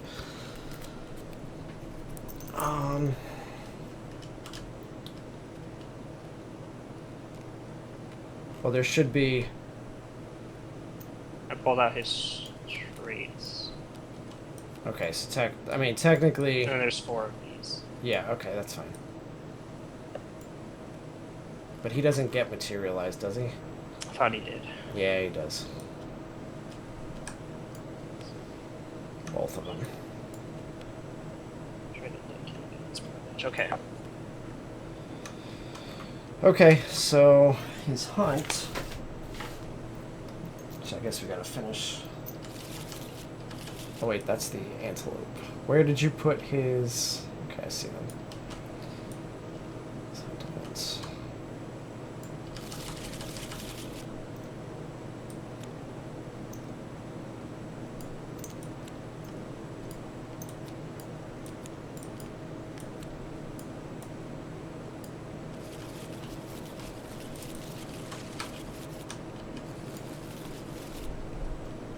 Alright, so who did I say I was going to bring? Oh, not Neko then, right? I need, so I need someone new. I could bring Patrick, but he can't use,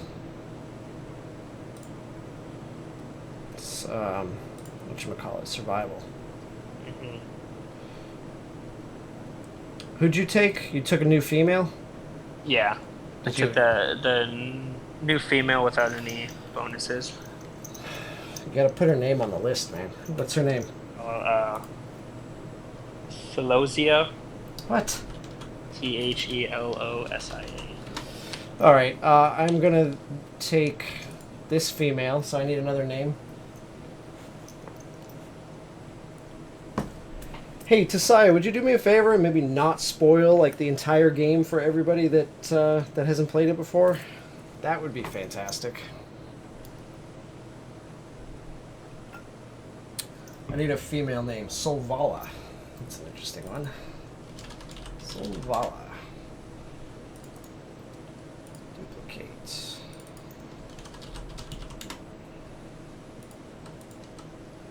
So, Twilight Sword.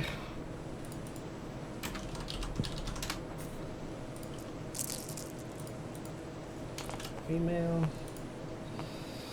0, 1, and 0. We did get Shrine, right? 6. Yeah, +1 armor. Okay. +2 insanity for having the creepy leather mask. Depart with... I always forget that I can move at the end of my act with these boots.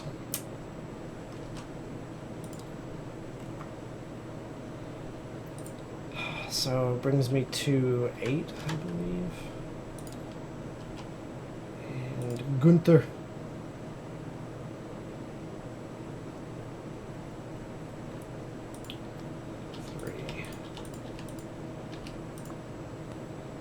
And he departs with 1, 2, 7, bringing him to 8. Alrighty. I think I am good to go.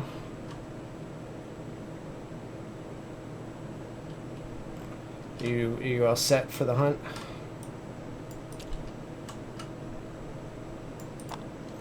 Are you even still on the call? Yes, I am. I'm ready to go. You are? Yeah, I was just thinking if there was any way to get an extra 2 survival on the Antelope gear. Because unfortunately they don't get the actual armor bonus because they're not departing insane. Oh. So I'll just have to surge and scream or whatever a couple turns. Yeah. That's fine. Yeah, because none of mine are going to be, because I'm taking newbies too, so... Yeah, mine are all... pretty much have their sanity. Oh, shit. I actually can't use the cleaver on Gunther because he's not insane. I forgot that was sentient. Right. Maybe I'll leave that at home. You want your dagger back? Yeah, I want my dagger back. Thank you. Okay. Or you could take a sword, I guess. There's no... You want that extra accuracy and strength versus 1 less roll? Sure. Frail. Sure. Yeah, I don't remember if he has any...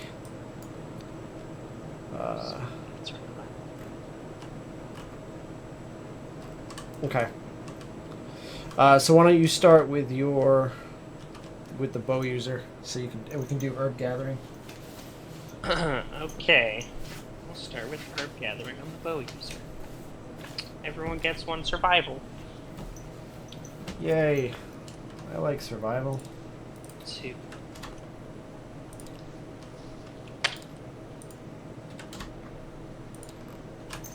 Let me just flip over to this. Herb gathering. It's not a problem. We can get the insanity during the hunt. Because the whole point is having someone insane on the gear, which no one can actually fulfill with the group we're going with. So I'll just go on, scream a bunch of times with my crazy horns, and then we'll all be insane. It'll be a good time.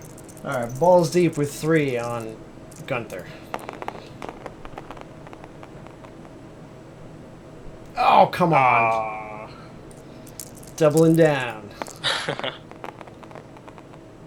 Oh, sweet baby Jesus. Okay, now we're in a really bad spot.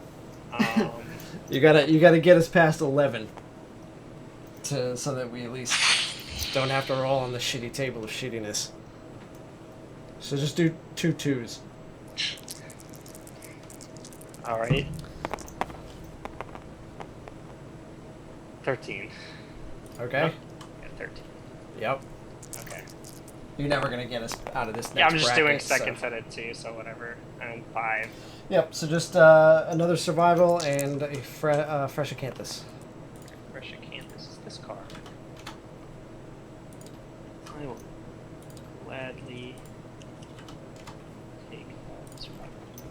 What's our cap now? 11? 11. Pretty nice, huh? Yeah.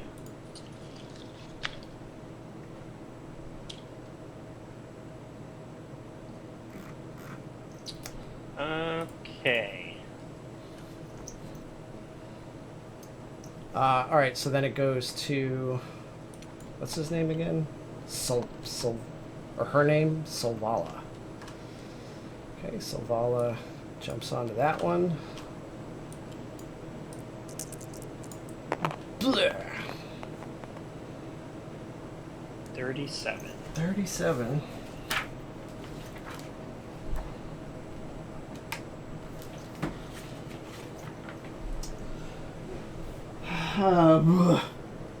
The survivors are hopelessly lost in the unbroken darkness. Move the survivors 2 spaces away from their quarry. So basically back to start. Hey, look what we get to do again.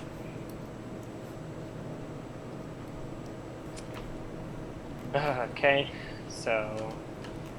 Gunther? Gunther. Is my white die? Okay. 63.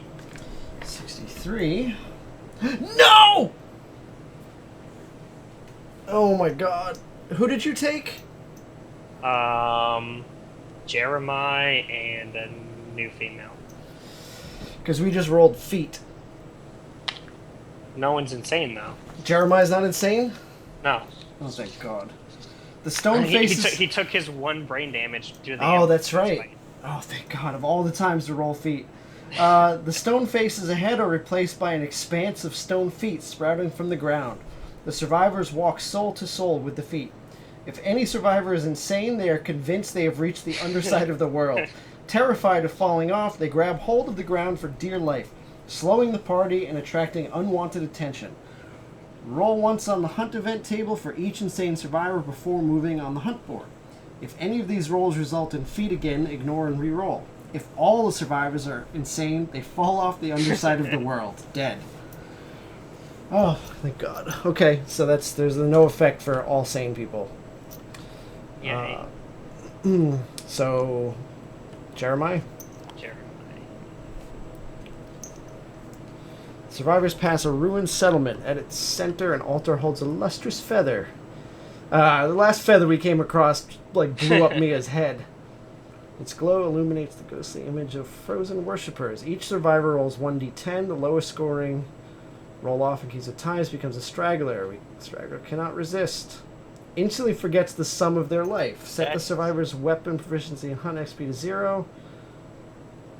Remove all disorders and fighting arts. Gain 1. Yeah. That's actually not that bad. That could be really good. Like if you, yeah, basically if you get this early and you can level that person up again and get all your age milestones. Mm-hmm. So what is it? The lowest is this. All right. So this is for Gunther. This is for Jeremiah. And this one is for Solvala. And this is for Colosia. So... I guess Gunther is the straggler. No. Oh no! Oh, but okay. So he loses his Twilight Sword proficiency, which was the one we just birthed with the 3. He was supposed to be the one that. You were the chosen one. Fuck, he was.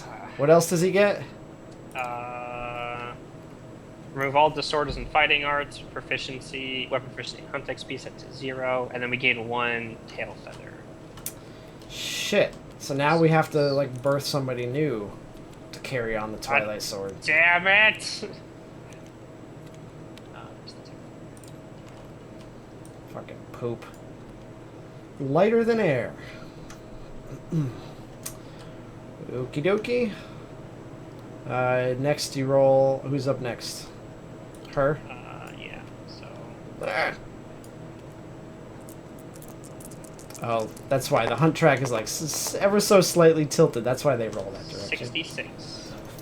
66. Yeah, King. It's technically set to 0. They still have it, but we only have the one Twilight Sword. So Yeah, so it doesn't even pretty matter. much like not having it at all anymore. No point giving it to her or him. So there is a great rush of air followed by a booming voice. A word is spoken in an unknown language by an inhuman voice. Just for an instant, the survivors understand. All non-deaf survivors gain +1 understanding and suffer 1 brain event damage. Insane non-deaf survivors also gain 1 random disorder. So 1 understanding and 1 brain event damage. Well, now I have to scream 3 whole times. Great. Dumb.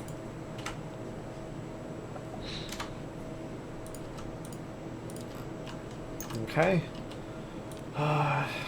Solvala moves on to this, which is glimpse. A massive shadow passes over the survivors. They turn their gazes up in time to catch a glimpse of the indecipherable shape of the phoenix disappearing into the darkness. Roll 1d10.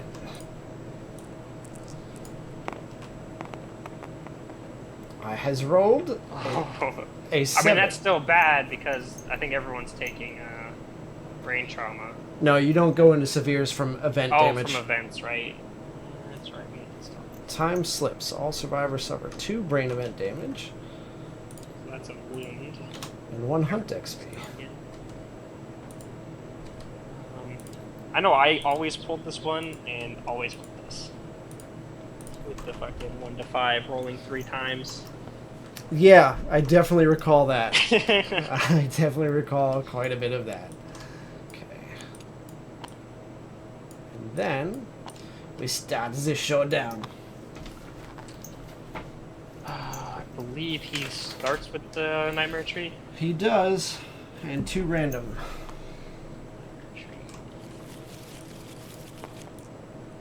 Canthus plants and grass. Yay for grass. Yay. And we start 1, 2, 3, 6 spaces away. And I have to make his deck real quick. Where are all these cards? 2, 4. So he gets 8, 3, and 1.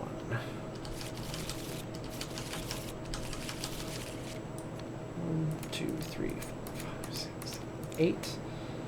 1, 2, 3, 1.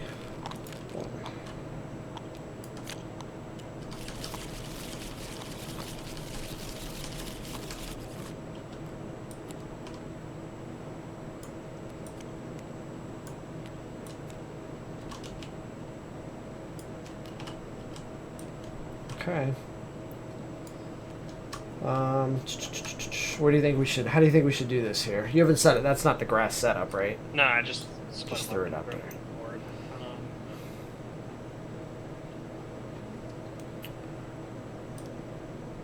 Well, we'll set it up so that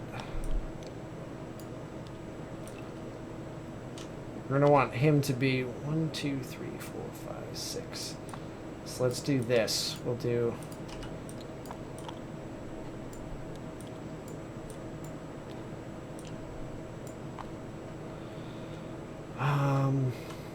Who else has decent evasion?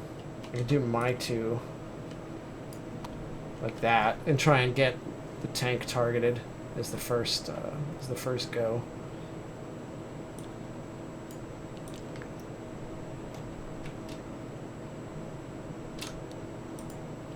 And then you could do, let's see, 1, 2, 3, 4. You could put this other one like here.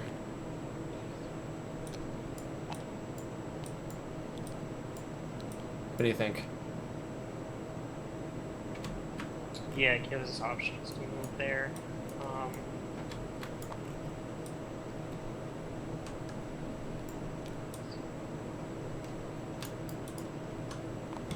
just start here and I'll move in. I'll follow after him. 2, 3, 4, 5. Okay. And the Acanthus? What's We the... can put this just next to 2 of our people. Sure. Because all the equipment is 6 away, which this is fine. Put this one here. Mm-hmm. I am good with this. Yeah? Okay. Okay, so give me monster controller. Oh, it has it. The Phoenix goes and draws pustule cannons. All survivors in the blast zone, which is you. Stu, what does this do? Speed 5. And it reduces arm reports at all hit locations by 2. You might want to dash this shit. Yeah. Dash. It's the 3 next to him, so yeah. Yeah, so these three, so I'll dash there. And the one little poop spot right directly behind him. Okay, so all survivors in the blast zone. Pew, pew, pew! Nobody. And then he basics at the end of his turn, right? Yep. Yeah. Closest threat in range. Well, I'm going to say that that is Solvala. There's no materialize on that, right? No. No. Ooh, the Razor Wind, though. I forgot about that. I should have fucking moved. Right. Moved her out of the way. I'll have to dash with her. Or with him. Okay, so it's going to go... What's his speed again? 8. Just goes here. Gains an age token. We'll use these as age tokens, I guess. Alright.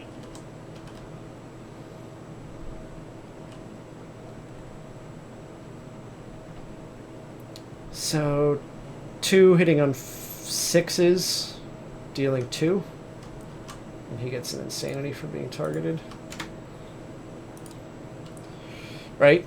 2 hitting on 6s. Isn't grass nice? I like grass. Although it doesn't matter with that 10. How much damage? 2? 2. I'm going to take it, and I would rather spend the thing to get out of the way. So it's 2 to his chest. Brings him down to 4 there, and then before the next flow, I'm going to dash with both of my survivors. Ah! No! It's a disaster. Lock you in place. Put you right there. And so he will go 1, 2, 3. Right? It's just right in front of him. Mm-hmm. And she will go, or he will go 1, 2, 3, 4. Right there, I suppose. So Razor Wind gets nobody. No one. All right, good. Mm-hmm. Can you? There's no chance of you getting that arrow off, is Because there? I use dash to avoid the ability. Yeah. So. Guess I will just go with Gunther and activate Blood Paint. Do you want to move? Do you want to get to his blind spot? Oh, that's where the anus hands are. I don't want to get. I just don't want to get sucked into his butt. That's what. That's. I go here, and Blood Paint. So 3 on 7s goes to 5s with his accuracy and the blind spot.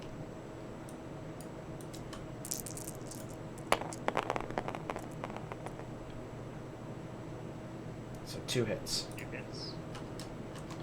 Let me just double check here. Oh, perfect hit. Okay. 1, 2. Fuck you. Survivors are frozen in time. All survivors are doomed. Cannot block or use fighting arts. The attackers can't help but perform basic action. Target the attacker. All attack rolls hit on a 2+. Fuck.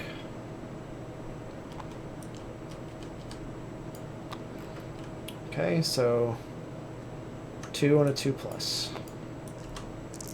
Because fuck you, Phoenix. Yep. 2 dealing 2. 2. Chest and feet. You get an age token. It's down to 1. It's down to 1. Age token on. There you go. Hit the tree, knock over, and then get the token. Yep. I don't like that. I don't like that at all. Frick. I guess I will. Zembato. I would need a 6.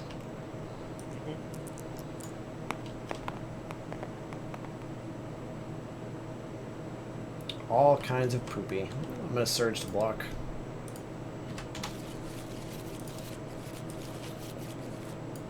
Okay, 1, 2, 3, 5. I will hide in the grass. Are you actually hiding in the grass, so you're not a threat? Yeah. I see. Okay.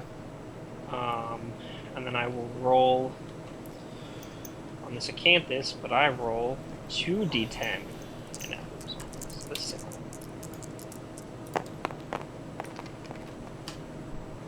Fucking 5, like it matters. She could have used that. That's at least. She can use that survival? Yeah, she just spent 1 dashing and she wasn't capped anyways. Oh, that's right. Yeah. Okay. Fuck, so I guess our turn's over. Are you sure you want to get in range with him? Because right now, by default, I'm the only threat, so... I mean, I could move here and I wouldn't be in range. But will you be able to do anything next turn? 1, 2, 3, 4, 5. 1, 2, 3, 4, 5, 6. As long as he doesn't move, You can at least throw the arrow. I can at least throw the arrow. Okay. Monster controller becomes Gunther. And he draws... Peck. Last threat to wound. Which is nobody. Nobody's wounded him. Mm-hmm. So he disdains. Place the phoenix at the center of the nightmare tree. It emits a hissing moan. All non-death survivors suffer brain damage equal to the monster's level, and he performs Spiral Age. Well, that's gonna trigger my 2 things, I think. Yep. So there's that, and Gunther is making a roll on the severe brain trauma. 7. Lunacy, a random disorder, and 1d5 insanity. There's no flow for that. Like, he would just disdain because there's no target. What's that? He would just disdain, right? Yeah. There's no, like, flow. No, there's the flow. The flow is the arrow. So. Right. Because I was thinking I could surge and Antelope horns, but I can't. No. I mean, you can do it before I get the... Actually, no, there is no flow now. So it's just disdain. Yeah. So everyone rolls in the severe. Not everyone. There's 1 damage, right? Yeah, but we took we took at least 2. Everyone should have. I mean, maybe not your people. Your level. Solvala was fine. Solvala had it My to... 2 people have to roll. Okay, go ahead. Alright, for Jeremiah. Seizure. 1 damage to yourself and every adjacent survivor, a disorder, and 1d5 insanity. Chest, 5 insanity.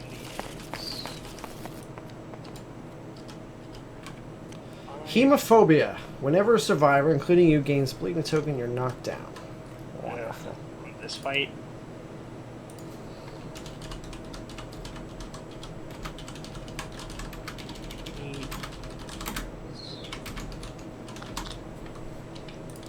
Okay.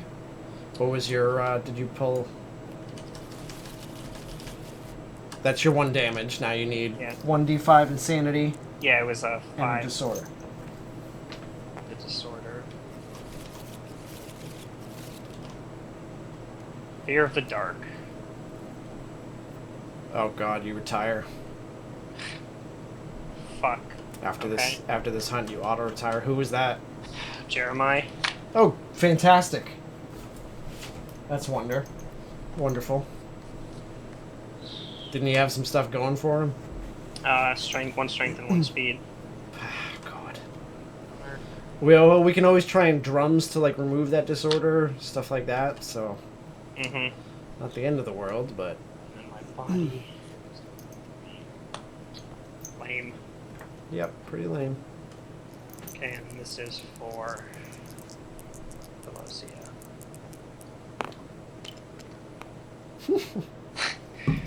Eight is lunacy, random disorder, and 1d5 insanity. sanity is whatever that number becomes. 2 insanity. 2. My disorder is fuck. God damn it! Was that our newly created set? Yep. God damn it! Looks like we gotta go after an antelope again.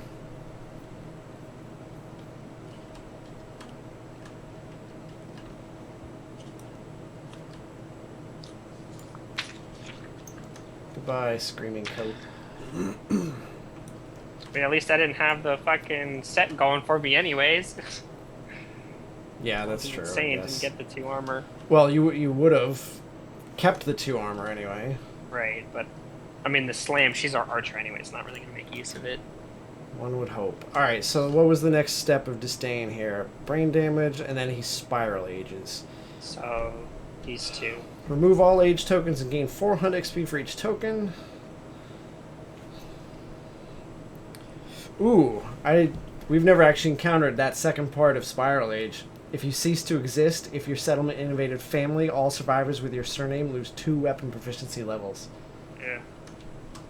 Well, you know, dematerialize and we can get Tracy back in the fight. That's true. Okay, so 4 for each of your people. Yep. 1, 2, 3, 4. And 1, 2, 3. So that's their first age bonus on each of them. This is on Gunther. The roll's a 7. That's a fighting art.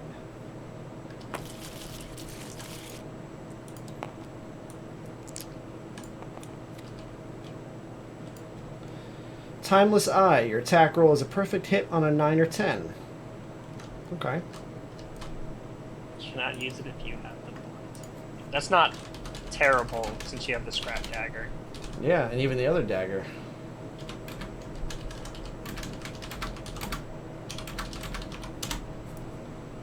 Okay, and then Solvala. Where did my dice go? I moved him down here.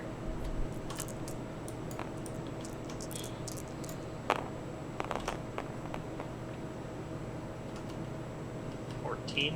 14 is a fighting art.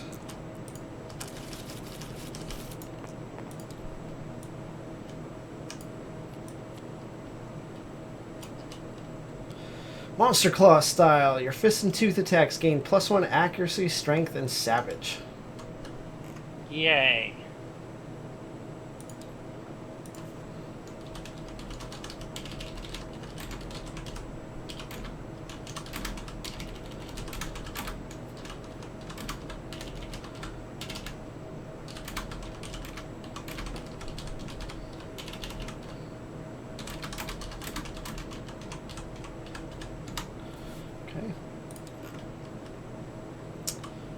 Okay, and that is the end of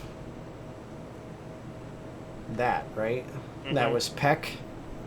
Mm-hmm. And Disdain ends his turn, so we don't have to deal with... And if no, you're right. And turn. no, that's right. And the Phoenix's turn, so he doesn't actually. He doesn't get to do the basic again. Okay. When was she knocked down? To the trap on our turn. Mm-hmm. So she stands up. You want to see if you can get that arrow off? Yeah. So needing that 6, because she doesn't have any accuracy. Yay. Okay. I'll pull the token. It is.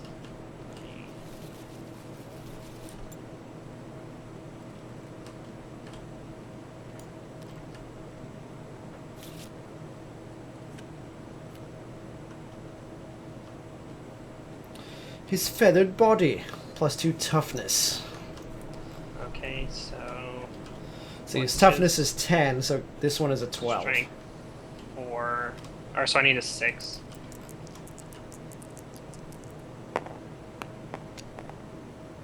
Oh. It's not a 6. That The is arrow did its job. Not a 6. That's true. The arrow did its job. Do you want to surge to use your movement and fire the thing? Yeah. Or do you want to scream? Or whatever you want to do? Actually, I'll surge to scream. Okay. So everyone gets, all non-death survivors gain +1 insanity. But if you're insane... You gain movement. Okay.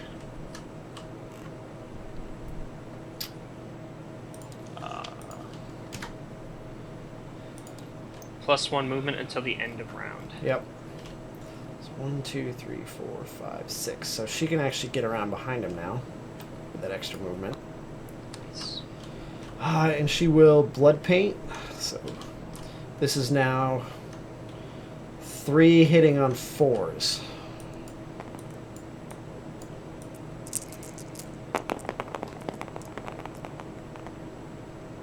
Two hits.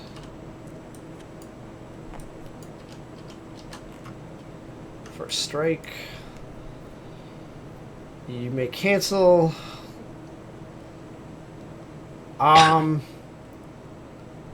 Miss roll, so I can cancel the attack. The second one rewinds anyways if you wound. Oh, but you don't have any H tokens.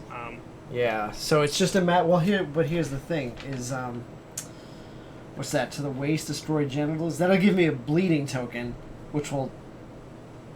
I mean, I'd be knocked down either way. Destroy genitals knocks me down. I say cancel and just take your second roll with the blood paint. Yeah, good call. So it's 2 hitting on 3s.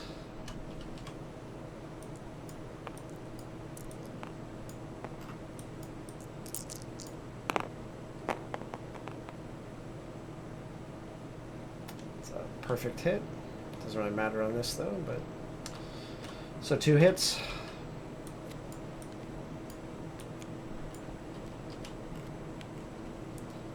Okay, so no rewind there, and nobody is in the eye of the storm. Oh, that's where we have to be. Everyone gets knocked back. Survivors. Well, I can do this one first. I mean, I could.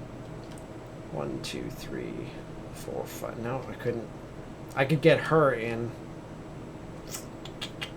But I don't have the option to cancel, so it's just, it is what it is. 2, 3, 4, 5, and his toughness is 10, so I need 5s to wound.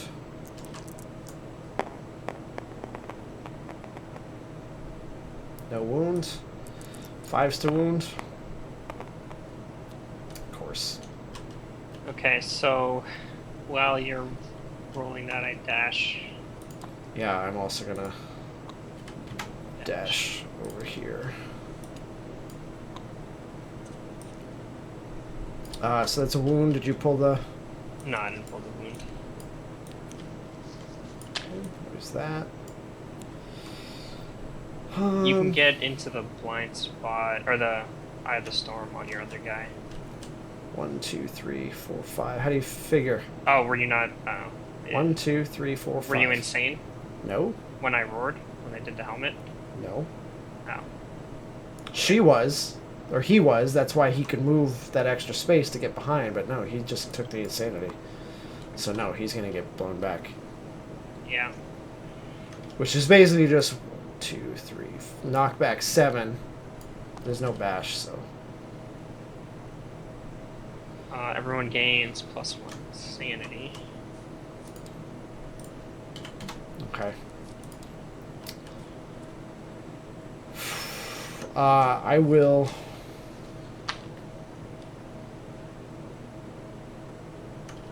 Surge to make another attack with the blood paint. So that is 3 hitting on 4s.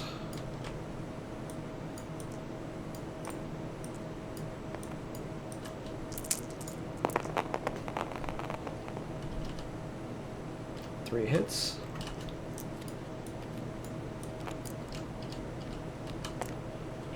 Impervious. Tiny wing hands.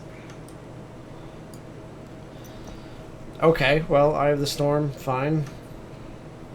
And that is, yeah.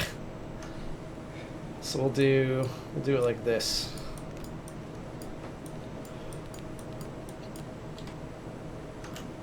All right. 2 goes to a 5. -2, right? Goes to a 7, so I need 3 to wound on this location. Oh, are you kidding me? This one's impervious, so only a crit. Okay. And needing a 5 to wound this one. Wow. Wow. Okay, well, there's no blowaway then. I think you're saying your guy moves. Huh? All survivors, right? Not. No, I didn't wound him. Oh, right. So there's nothing. 1, 2, 3, 4, 5. And block. And he will dash to get into range. 1, 2, 3. And fuck it, we need to kill this thing. So I'm gonna surge to attack here, needing a 5 now. Just super dense. Oh my god, the Zambato just broke. Fuck. Shit. Does it break at the end of the attack at least?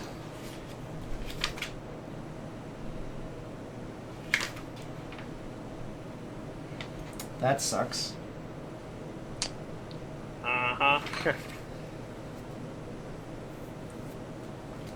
Why can't I find dents here? Just super dense.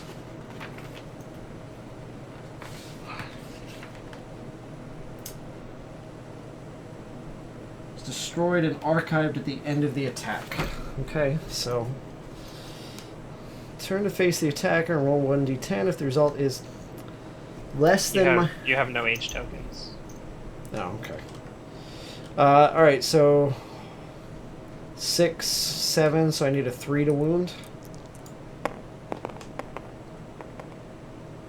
At least there's that. At least there's that. Goodbye, Zambato. Oh.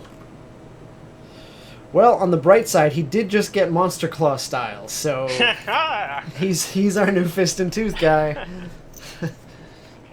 But we need to make we're gonna have to get another one or some sort of grand weapon for Neko, because that's his proficiency. Yeah, we'll have to. I can find another cat to make a Zambato again. Or make a different grand weapon. Make a grand different, yeah. All right, It just sucks. Okay, it so does I kind of use suck. my 6 movement. I'm just gonna roll the white dice from the data. Use your 6 movement for what? To move into his blind spot. I haven't attacked yet. All I did was dash up into the Eye of the Storm. His blind spot's over here. Not blind spot, sorry, Eye of the Storm spot. Oh, okay, all right. So you're saying you already used your dash, not that you. Yeah, just my dash is done. So then I just use Yeah. my normal action now. So I moved. Why do you have so many dice? Because 5 from the cat plus the 1 speed he has. Damn. Hitting on a 6. So Not this one. 5. Oh God. I regret this. Wait, I didn't have any age tokens. Oh God! Damn it! It would be the last one. Fuck.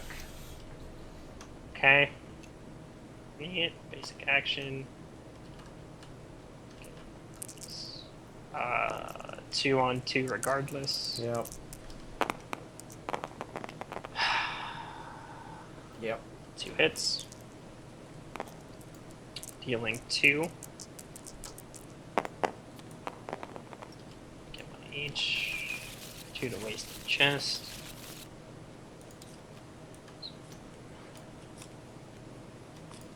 This is not going as smoothly as I hoped it might. Yeah. I agree. I have my H token, and then he. 1, 2, 3, 4, 5. And bash. And bleed. Ah, fuck this guy. It's his turn, right? We've pretty much done everything we could do. Mm-hmm. There you go. Oh, good, a mood. I love those. Me too. Lantern light trails in the darkness. Everything slows and thoughts are clear. Each age token gains the following effects. -1 movement, -1 speed. Except dash and surge are not affected by haze. We didn't bring our... No, we didn't bring our harp, so that's pretty much... great. Okay. Okay. And he does basic action. Closest threat, call it Solvala Peas And then 2 on 4s. on 4s.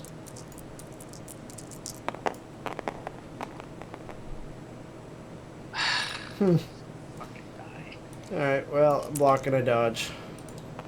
Because I do not want Okay. age tokens well, anymore. Well, you still get one because he targets you.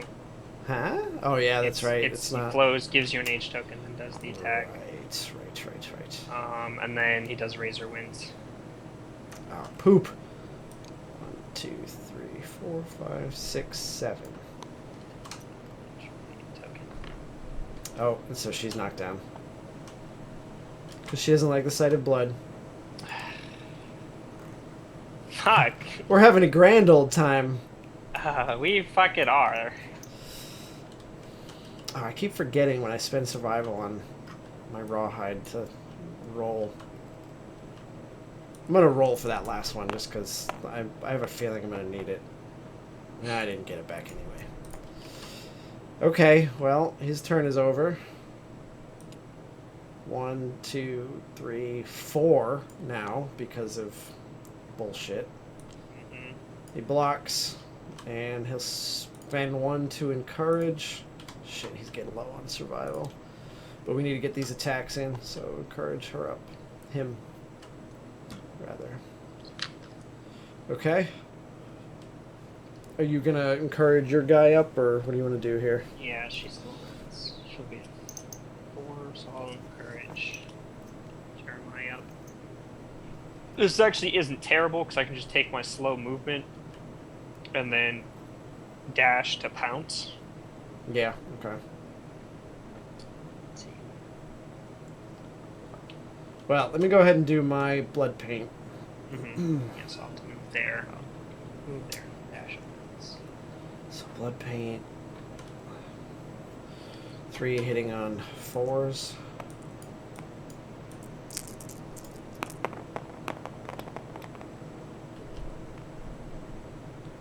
One.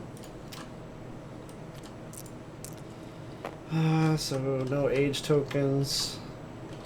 Needing 2, 3, 4, 5. So needing a 5 to wound.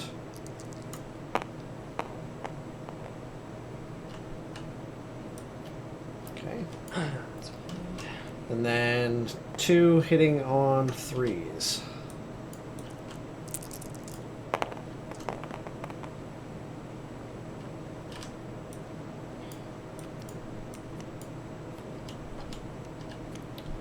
First strike. He stares into... Oh, so the reflex is simply that he stares into my future. Mm-hmm. God, we really kind of need the wounds on him, though, don't we? Or do you want me to just... So it would be 1 wound and you'd get knocked down. Yeah, and then that one doesn't. I don't get to roll on it. Needing 2, 3, 4, 5. Needing 5s to wound. And destroy genitals.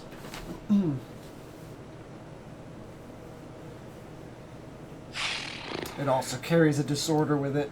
A disorder, 3 insanity, a bleeding token, and can never have children. Just skip it. Say skip it. Okie dokie. That's like one of the 2 or 3 that are out, so maybe I'll have better luck. Alright, I'm gonna surge with him. Do I get it back? I fucking don't. Alright. So 3 on 4s.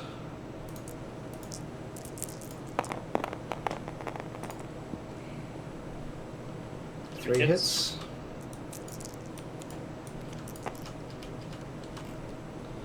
Impervious. Displacement. Guess which one we're doing last. I think it's displacement. Anywhere along the board edge furthest from the attacker, which is technically this board edge. This one. Okay. So fucking failed that wound so I can attack him. Yeah. Alright, what did I say? I need 5. 5 to wound.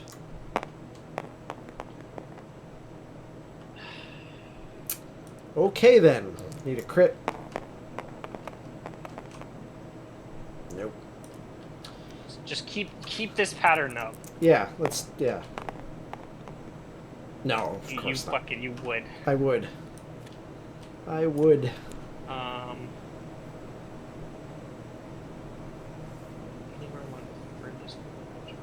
Anywhere along the furthest board. 1, 2, 3, 4, 5. Actually, you might still be able to get your... If I put him here, he's along the furthest board edge. 4. 1, 2, 3. Yeah, I could. I can pounce. So you can still get an attack in at least. At the very least. Mm-hmm. Okay, so I will move 1, 2, 3, 4. Spend my survival to dash with my action. I will pounce, gaining 1 accuracy and 1 strength. Fuck, I'm gonna dash. No, I won't. Rolling on 5 die, because I still get -1 toughness. Or -1 speed. Yep. And the age. Needing 5s from behind. 2? 3. 2. Yeah, 6. 6 in the lantern 10. 1.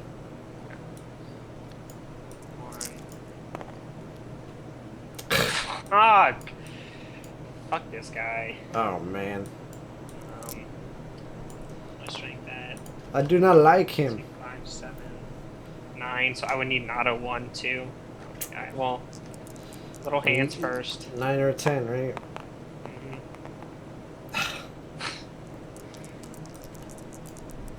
Auto 1 to blow everyone the fuck away. Almost a lantern 10. So 1 wound. Yay! Everyone. So all we really did that whole turn is like 1 or 2 wounds and fucking. What is it? Well, yeah, but we basically just prepped ourselves for a trap next round. Knockback 7. 5, 6, 7, bash. Actually, we just fucking prepped ourselves for a spiral age too. Almost. You might be out of range. His move's 8. Oh, I didn't. This move's 8. Yeah, his speed's 8. I'm not a threat. You go back. 1, 2, 3, 4, 5, 6, 7. Oh yeah, I go back this way. Yeah.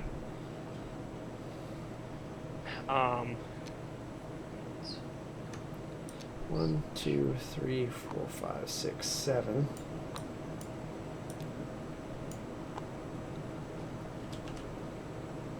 One, 2, 3, 4, 5, 6, 7.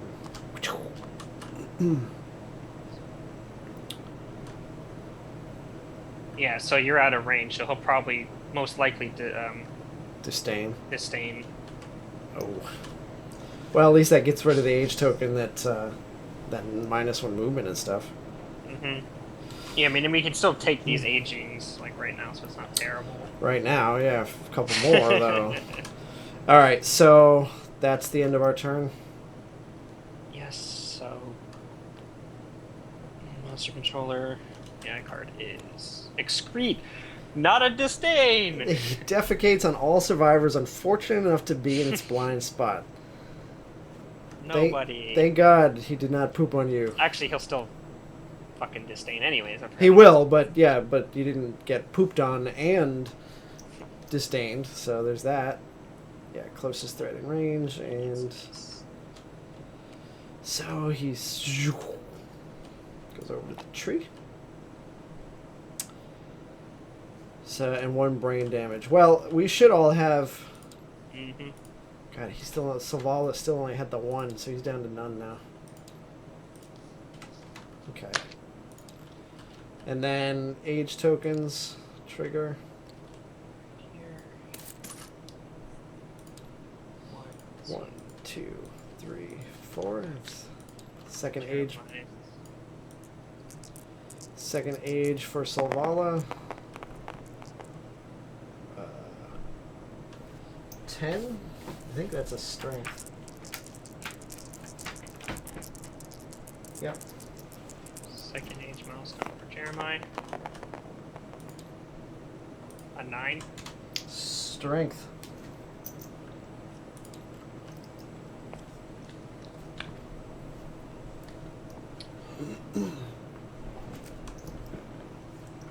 Okay. So All I right. can actually just walk back into his blind spot now. That's good. Without that, losing that was actually really nice. Because we were knocked back on our turn, right? Yeah, and a reaction on our turn. So everybody gets up now. 1, 2, 3, 4, 5. I'm gonna have to dash to get in there with anybody. Where are you gonna move the leather gear person? Not sure. I mean, I want him to be the target, so I wanna circle it before, but I don't want to like get hit with razor winds. So you could move like there, closest. Oh no, that'd be just closest threat. You'll still closest get threat facing. I was gonna circle it and move. So I was gonna move up into the grass. 1, 2, 3, 4. Like I was gonna do that and block. So he goes over 1. 1 over 2, down 1. So it'll be I'd these 3. You'd be out of it Yeah. right there. So I'm gonna use my action to circle it. Okay. Super dense. -2 toughness. Toughness. I don't need those. I'm at 9, 10 strength now. I could use them with the daggers because I'm needing 5s. That'll bring me down to 3s.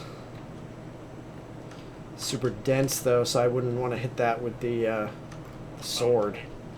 So I'll do the blade first because that'll pull these 2, and then the scrap dagger will be whatever comes next. Mm-hmm. So put this down first, and then these 2 with the bone blade. Okay. And I will go 1, 2, 3, 4, 5. I'm going to need to dash to get in there, so that's survival expenditure. 5 dash 1, 2, 3, 4, 2, 3, 4, 5. On your way, right? No. Okay. So, activating blood paint, 2 hitting on 3s. Oh, that's not 2. That's all. It's 2 hits. Wonder what these are. Alright, so I need 3 to wound. You keep stealing my dice, and I'm like, where are they going? Where my dice at? 3 to wound. Come on, big money. Okay. 3 to wound.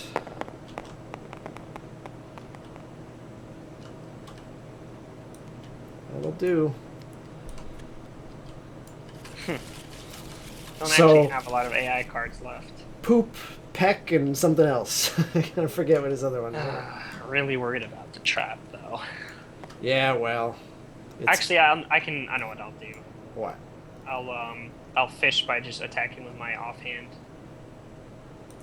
Well, I still have 3 attacks Yeah, to I me. know, but I'm just Okay. thinking because we know what one of them is, so you have 11 out of 7, so I need 2 out 4. of 11 potentially, probably not a trap. I need 4. 3 hits. Here we go. Don't turn these over for me. I'll do it when I'm ready. No, I have to know. Okay. Well, okay. you know what that one was. Ah, damn it! Fuck, at least not all of us get knocked back. God damn it. Oh, no. Fuck. Yeah, Face go ahead. you. You get an age token. No. 2/2s.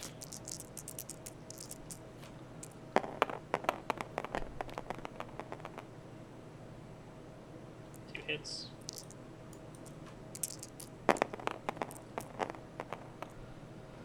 Head and feet.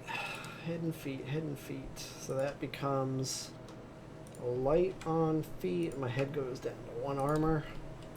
What else? And then Razor what's it wind? called? Razor wind, yeah. So I'm gonna dash 1, 2, 3, 4, 5. So I'm in pounce range. And I just go back and knock down. Knock down and bleed. So I'm super knocked down. Super duper knocked down. Bleed. You got it. Okay. Okay. At least I did some stuff. At least I cleared it for you, so... Right, so then I'm going to pounce. So, yeah, two, go ahead and do 3, +1 accuracy, +1 strength. 6 die. That's not one of the die I want to pick. Okay. some... 6 hitting on 5s with pounce.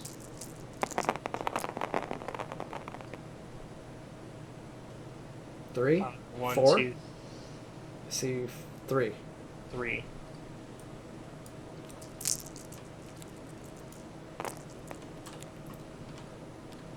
Tiny hands. Displacement. So I'll do displacement last.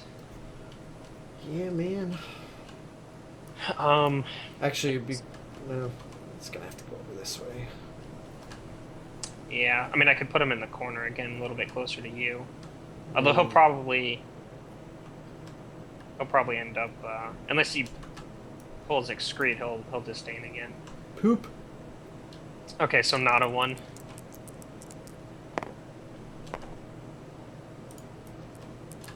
Oh, sorry, that was hands. Impervious. Okay.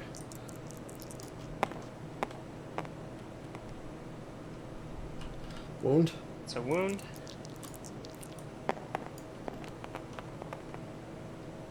And that's a wound. Yeah. Actually, do we... Let's see. So he could attack me. We want him to attack you? No, but I don't know. You're fine on this person, right? Like you can take the age. I can take the age over there, yep. Okay, so I just say I'm not going to be standing, though. no, but he'll. Oh, he'll, so for so spiral he age. disdain. So he spiral age. Yeah, no, I can take the age on. Okay, unless he Go excretes, there. and then you're closer, anyways. Yeah. Okay, So that's everyone. that is everyone. So, Solvala, monster controller. Last monster card is Peck. Last threat to wound. Which is me, and I'm not in range. So he disdains. Yep. Place the Phoenix. Brain damage equal to... Oh, shit. The brain damage, however, not so good for Solvala. That's going to be a trauma roll for Salala. Here we go. Maybe you should have gotten some better brain armors. 4. Flee! You're knocked down and suffer knockback equal to your movement towards the closest board edge, and 1d5 insanity. 1, 2, 3, 4. Okay. And to protect him from the next disdain, 4. And Spiral Age this token, right? Mm-hmm. Which puts him at 2, 3, 4. Second milestone shall giveth him strength. It's a good thing we've never actually had Peck land, because it destroys armor. Yes, well, it almost did. You dodged it, I think. Mm-hmm. Oh, no, not that one. You no, blocked and dodged, I think. Yeah, there was another one that reduced our armor by 2. So Gunther's now at 4 strength. Sweet. 1 accuracy, 1 evasion. Oh, I haven't been taking any of the evasion. Not that I think it matters. I think a lot of the attacks against you were traps. Yeah. Yeah. So, alright. So that's the end of the Phoenix's turn. Mm-hmm. Which means Gunther can stand up. But not Solvala. 1, 2, 3, 4. I can just walk up and do this, or you can do it. 2. I think probably you should. Let me, I'm gonna yell with the hat first, so everyone... everyone who's not insane, which my people stop being insane after that. Oh. Now insane, if you are insane, you get +1 to the end of the round. Mm-hmm. Okay, so you can walk up, smack him. 2, 3. Yeah, man. So we'll do. I would move just. No, I don't want to be in the poop spot. Not that it matters now, but why do you want me to be in the middle? Just in case you get knocked away. Well, I can't, because that's 1, 2, 3, 4, 5. Just gets. Oh, I guess it doesn't matter. Oh, actually 6. She does have 6, so I could do that. Needing 2, needing 3.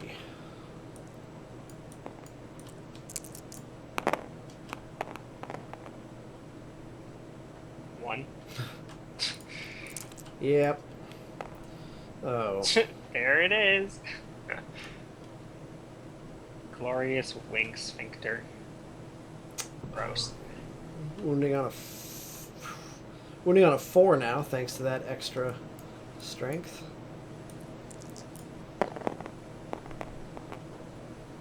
Not an issue. Not even an issue. Beautiful. I meant to do that. So, 3 hitting on 4s for the dagger. Oh, for fuck's sake. 2? 2 hits. All we potentially need. Rewind and rewind. Not a concern for me. So 2 goes to 6, so needing a 4 again.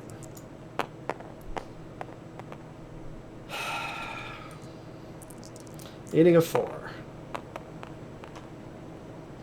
Okay. I did 1 wound. Sweet. So there goes Peck. And then, do you want to just finish it off? Yeah. I'll move there, and then I will attack with my offhand only. So 3 needing 6s. Wow. Surge. This asshole's just gonna hold on. 2. 2 hits.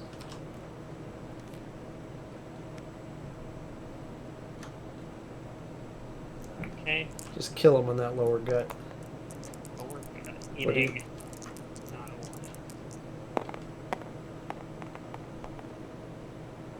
1. Okay. God. dead. This guy was an asshole. I agree. Oh, my two get their third age milestone from the win. So they came out as babies and they're leaving as grizzled veterans. So this will be Gunther.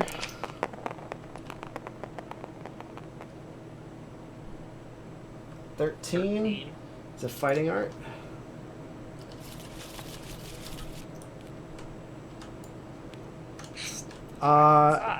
Again. So he has that already. Great. Oh, he has 2 timeless eyes. Both of his eyes are timeless. He can afford to lose one now, right? And then on Solvala. Oh, whoops. That's fine. It is what it is. 5 plus 1 permanent movement. Alright, this is for Alocia's first, since she actually made it out with no age tokens that fight. No shit. 8. On your first? Yeah. Fighting art. Fighting art. Let's see if we can get 3 timeless eyes in a row. No, bitch, cut that deck. Alright, whatever. Rhythm Chaser. Rhythm Chaser. Interesting. I don't think I've ever seen that pulled. Cannot be used if there are any shields or heavy gear in your grid. Okay.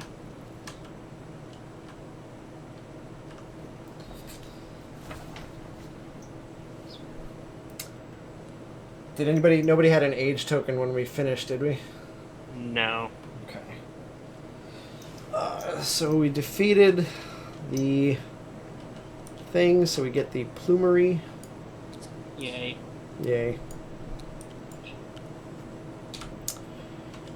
And with it, all of the wonderful gear.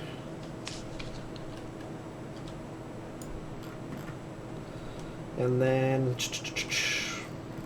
So your other guy doesn't need anything? Jeremiah or whatever? No, he's too short. If he had gotten another Spiral Age, he would have had it. Yeah, okay. But he's too short for his third. Alright, and then we get... What is this Acanthus from? That was the Gathering. So... Yes, we got that in. Oh, okay. From this hunt, though, right? Gathering from this hunt? Yeah. Okay.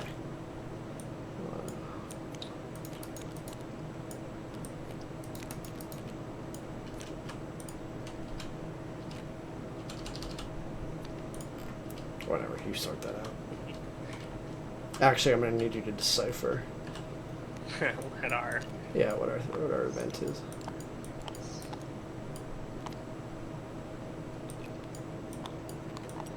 The fuck?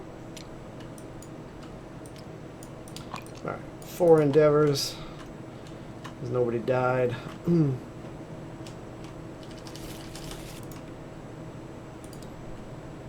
Huh. What? We got this Shimmering Halo. What? Yeah. We can make the Horus Ring. Jeez, like of all the times, we've never pulled that, and then on our first hunt this campaign we pull it. Mm-hmm. Alright, well, we'll look at that. Come tell me what I drew. Okay, you drew... Dark Dentist! Oh, yay! This is what, 4 or 5 times she's missing in this settlement? Yeah, she's like, she just really needs the business. She keeps coming back, like, please, anybody? I need a skull or something. We don't have the bones, right? To throw away on it. We have 2 in the, and we didn't really pull any this time. So we don't have the bones to throw away on it. Yeah. Anyway. Because it's what? It's the middle one that lets you add to Fist and Tooth or something like that? No, it's Metal Jaw. We need the iron for Fist and Tooth. The middle one is +1 permanent strength once a lifetime. And it's And, you know, 4 she bones? could fail, And and just- you could die, Right. or get Shattered Jaw. Just tell her we're happy with our cavities. Please go away. Okay. Update death count. No deaths. Update the timeline. Engineer 22. Endeavors. Develop. So just out of curiosity here. The hours ring. Not Yeah. gain any tokens for any reason. Do not get. We gotta put that on our savior. Unique and selfish. That, and I think we should have more than enough organs too. 5 organs. Yeah, with what we have in the bank, we should. Selfish. A gear with this rule may not be in the same gear grid with any gear with the other keyword. Which is Saviors fine can't because have saviors can't have other anyway. So that's the only thing that the halo is used for, right? Yes. At least from what we have. Yeah. Okay. So we'll make that for this. Oh, Trace is right. We also get to pull a resource of our choosing. Oh, that's right. Yeah. What do we want? Um, Do we want?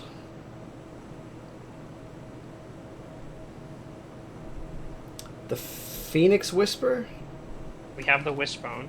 Yeah. Did we get a scrap? I don't think so. No, but we might be able to hunt for a scrap with Right. So with scavenge. so we call whisper. Well, let's Whisper. just double check though. There's the arrow.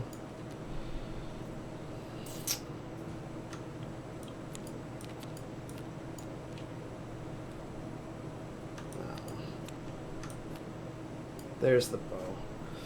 So lower speed, but higher strength. And slightly better accuracy. And slightly better accuracy.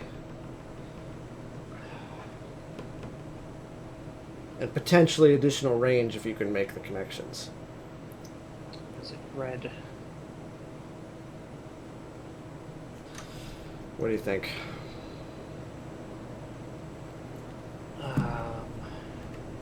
The green one looks like the only one that might be a little bit difficult.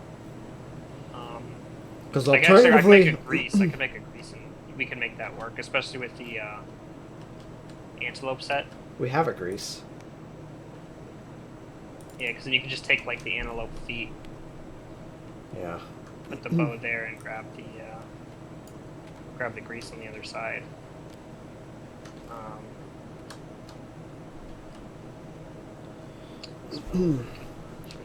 Do we have who do we have that's a bow user besides that one that we just took? Do we have anybody with bow proficiency?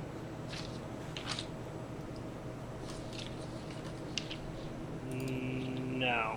No? Because it was It was Sarah. Sarah, and she died. And she died, so we basically... Okay. Well, it's your call. You typically take that, so if you prefer the arc bow, then I would go that direction. Otherwise... Well, then I guess it's what else would we... What other resource would we pull? Like, what else Well, I'm looking at could the we the want to make, or do we want to make? the bird bread maybe, or let me take a look at the crown. It's an other. When you depart, gain +1 insanity and 1 survival for every blue you have. Which would be at least 2 if you can make the connection. If insane, reshuffle the hit location deck. That would be handy for like if it starts getting low, just to put everything back into a full deck before, risking a trap draw. But is it worth like the slot that it's going to take up? Because that's the other problem we're running into now, is that we're getting tight on gear. I think we should just be looking for like direct upgrades. Okay. So the bow. Yeah. We'll have to hunt for scrap before we can make it, but I'll pull Yep. the skirt. Did you grab the 5 organs out of storage? No, not yet. I don't know if we have 5 in storage though. We should have a fuck ton of Let's see, we have a things. bladder, 2 beef steaks, and That can't be right. We didn't have 3 muscly gums, did we? No, we didn't have 3 muscly gums. Where did I go wrong here? 1. That'd be 3. We only had 1 muscly gums, I think. We had at least 2 beefsteaks that we pulled, but I thought we had some before as well. No. And then we had a bladder the hunt before, so we should have 2 bladders. Maybe it was 3 beefsteaks we had. So basically, all of these are gone to make the 5. Okay with that. Okay.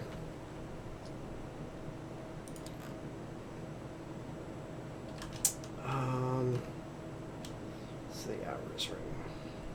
Wait, saviors can't have. Oh yeah, you're leather?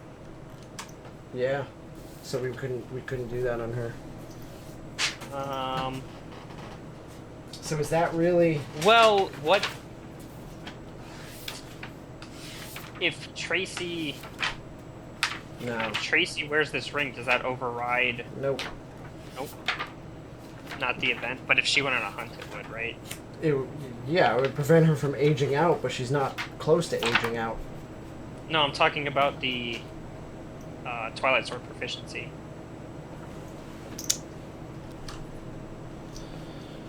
Oh, do not gain. Actually, she couldn't use it anyways. She had Twilight Sword's considered other. Is it? Uh-huh. Fuck. I guess the only person who could use this now is Jeremiah, because he has Fear of the Dark. He's considered retired. Right. I mean, there's nothing else to use that halo for. Mm-hmm. So I guess we'll just take it.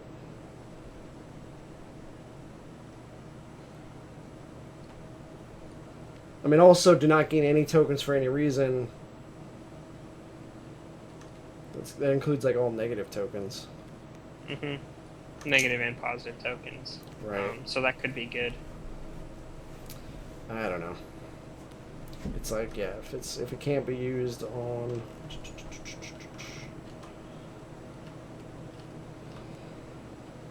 It can't be used on the savior, and it can't be used on.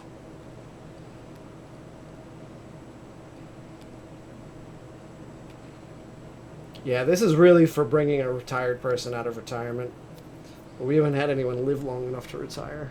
Right. But it is useful for fighting the Phoenix. Somebody can fight the Phoenix without worrying about aging out. Mm-hmm.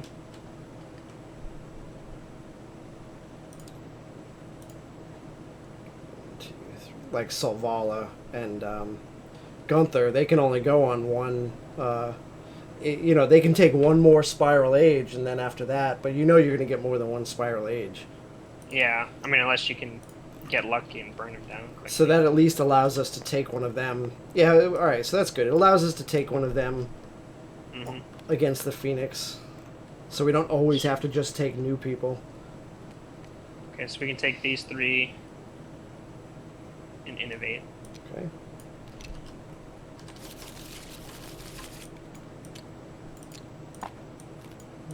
Two, 3, 4.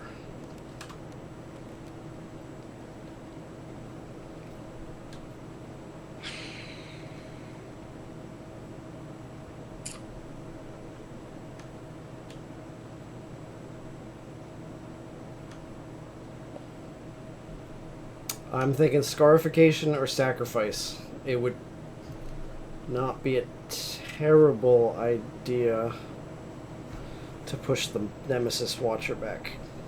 I don't know. But we have to give up a population for it, so. Right. I don't know, man. Yeah, I mean, at this point, with our. Maybe Forbidden Dance, just to add. We didn't take storytelling? Yeah. No.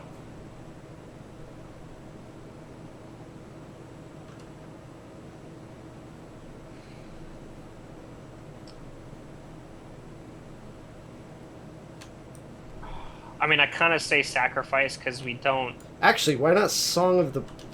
Because we didn't pull Song of the Brave. That's fine. Because Saga would actually be really nice, but... What are you thinking? Sacrifice? Sacrifice just to have it. Just to have it, okay. If we don't think we're quite ready for the Watcher, we can just spend all our Endeavor, kill off a bunch of people. That's true, yep. Okay. 1 for Shrine and 2 for Augury? Yeah. Oh, actually, let's... and 1 for scrap hunting, maybe? Yeah, scavenge.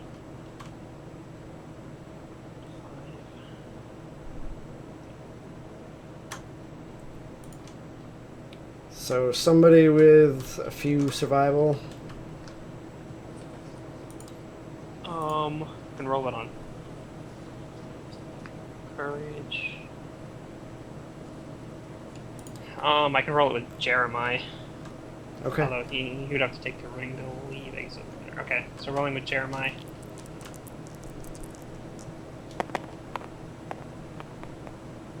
Six.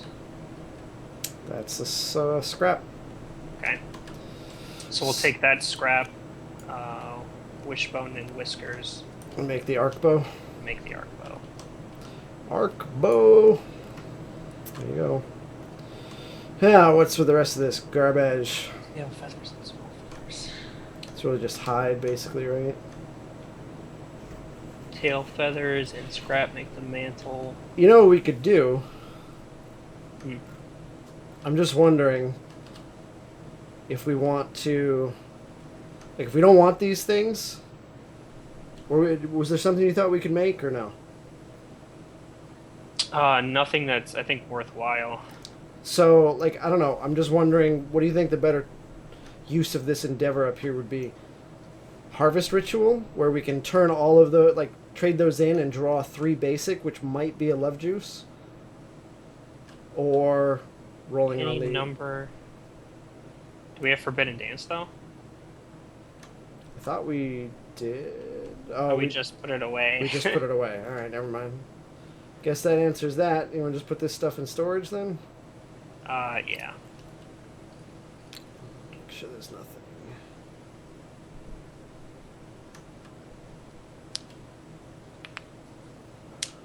Yeah. Okay. So what is it? But is there any... Hold on, I forgot, I wanted to check if the Phoenix had any great weapons. I don't think so. What's that? It's just a sword. 3 hitting on 5s. Nice. I mean, the perfect hit's nice. The Sonic Tomahawk, actually, on perfect hit, make 1 additional attack roll, and you can give it Savage and Paired. So certainly if you could make 2 of those are pretty badass. Yeah. But you need the... No, you don't actually need iron, you just need scrap. Is it too great? Even just by itself, it's better than the bone sword. Mm-hmm. So... I need the hollow wing bone and the small feathers. Well, we have the small feathers, but... So Zenbato's a grand weapon. Right. Got a spear. Fucking cat bone.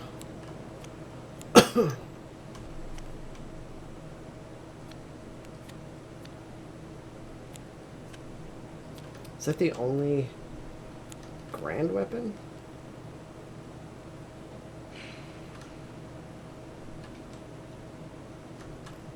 Probably, unless short of the blacksmith, that's probably because there's the lantern glaive or the dragon slayer, but that's so much iron. Yeah. Mm-hmm. So short of the blacksmith, that's the only grand weapon, I think. So we need to go fucking kill a cat again. Great. We could, if we're feeling feisty, we could hunt a level 3 cat. Oh, level 3 cat. No, never mind.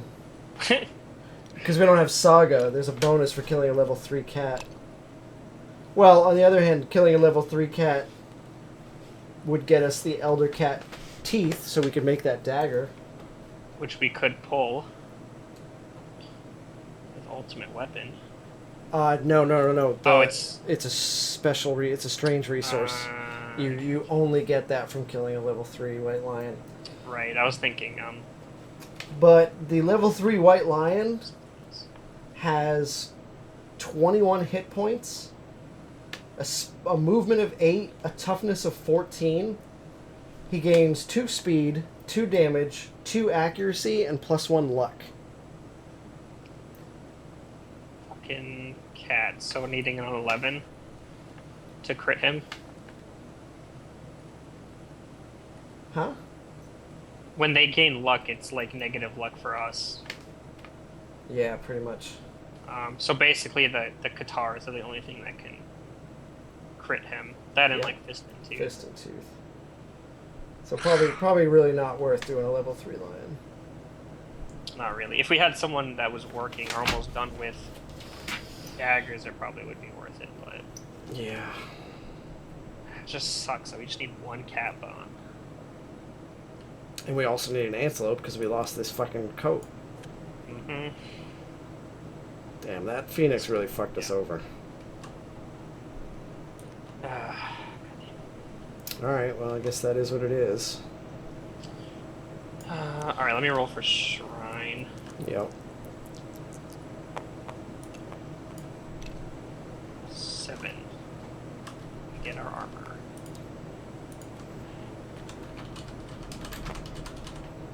Okay, and then are we just gonna augury with this last one then? Yeah, I think so. Or did we want to try and like, what was that thing we could try and remove a disorder with bloodletting?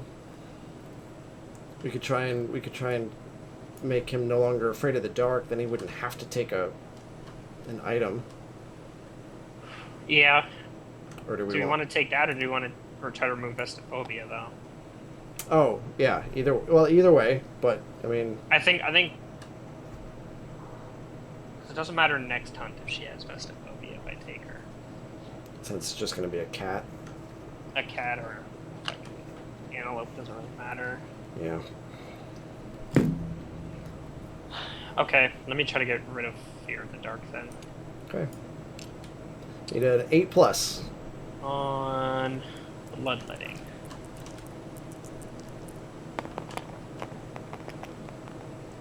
It was not to be. Gain 1 understanding, lose all survival. You cannot gain survival this settlement phase for any reason. Okay, lost 3 survival, not a big deal. So should I just archive this stuff? Hide 2 tail feathers and a small feathers? Yeah. And the fresh acanthus if you didn't grab it already. I think I did that already.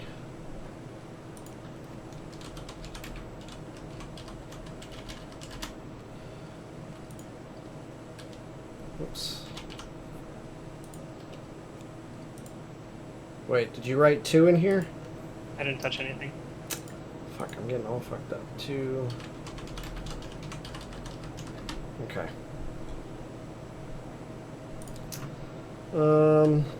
That's it for the settlement phase. So I think we're done for the night. Mm-hmm. Let's save this. Fucking phoenixes, man. I know, it sucked not having any insanity, because Disdain wouldn't have been a problem. The coat for the antelope requires a pelt. Pelts only come from antelopes. Mm-hmm. The lantern halberd is going to count as a spear. I'm willing to bet.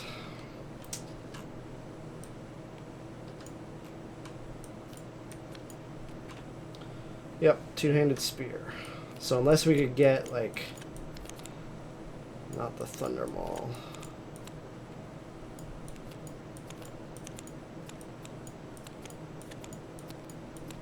Yeah. Yep, so that's pretty much it.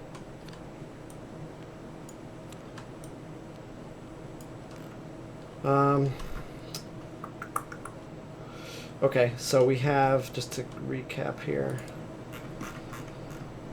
we have basically, we don't even get to do both. We're going to have to choose the cat or Because we have this hunt and then a level 3 Nemesis. And then a regular hunt and then the Watcher. I think it has to be an Antelope then. Yeah, okay. Well, I can take, then in that case, I won't take Neko because he's got no weapon, but I can take, what was his name? So I can take Solvala and declare her proficiency as Fist and Tooth. Mm-hmm. She's got Monster Claw style, so maybe we can do something with that. Yeah. I don't know that I'll actually get to the specialization before we hit the Watcher, unless we put the Watcher back. So. Alright, well, I gotta get to bed anyway. So, yeah. I'll be busy for the weekend for Easter, but we'll figure out something for next week. All right. Have a good night, Rich. You too. And you as well, chat. Have a good night. Thanks for tuning in.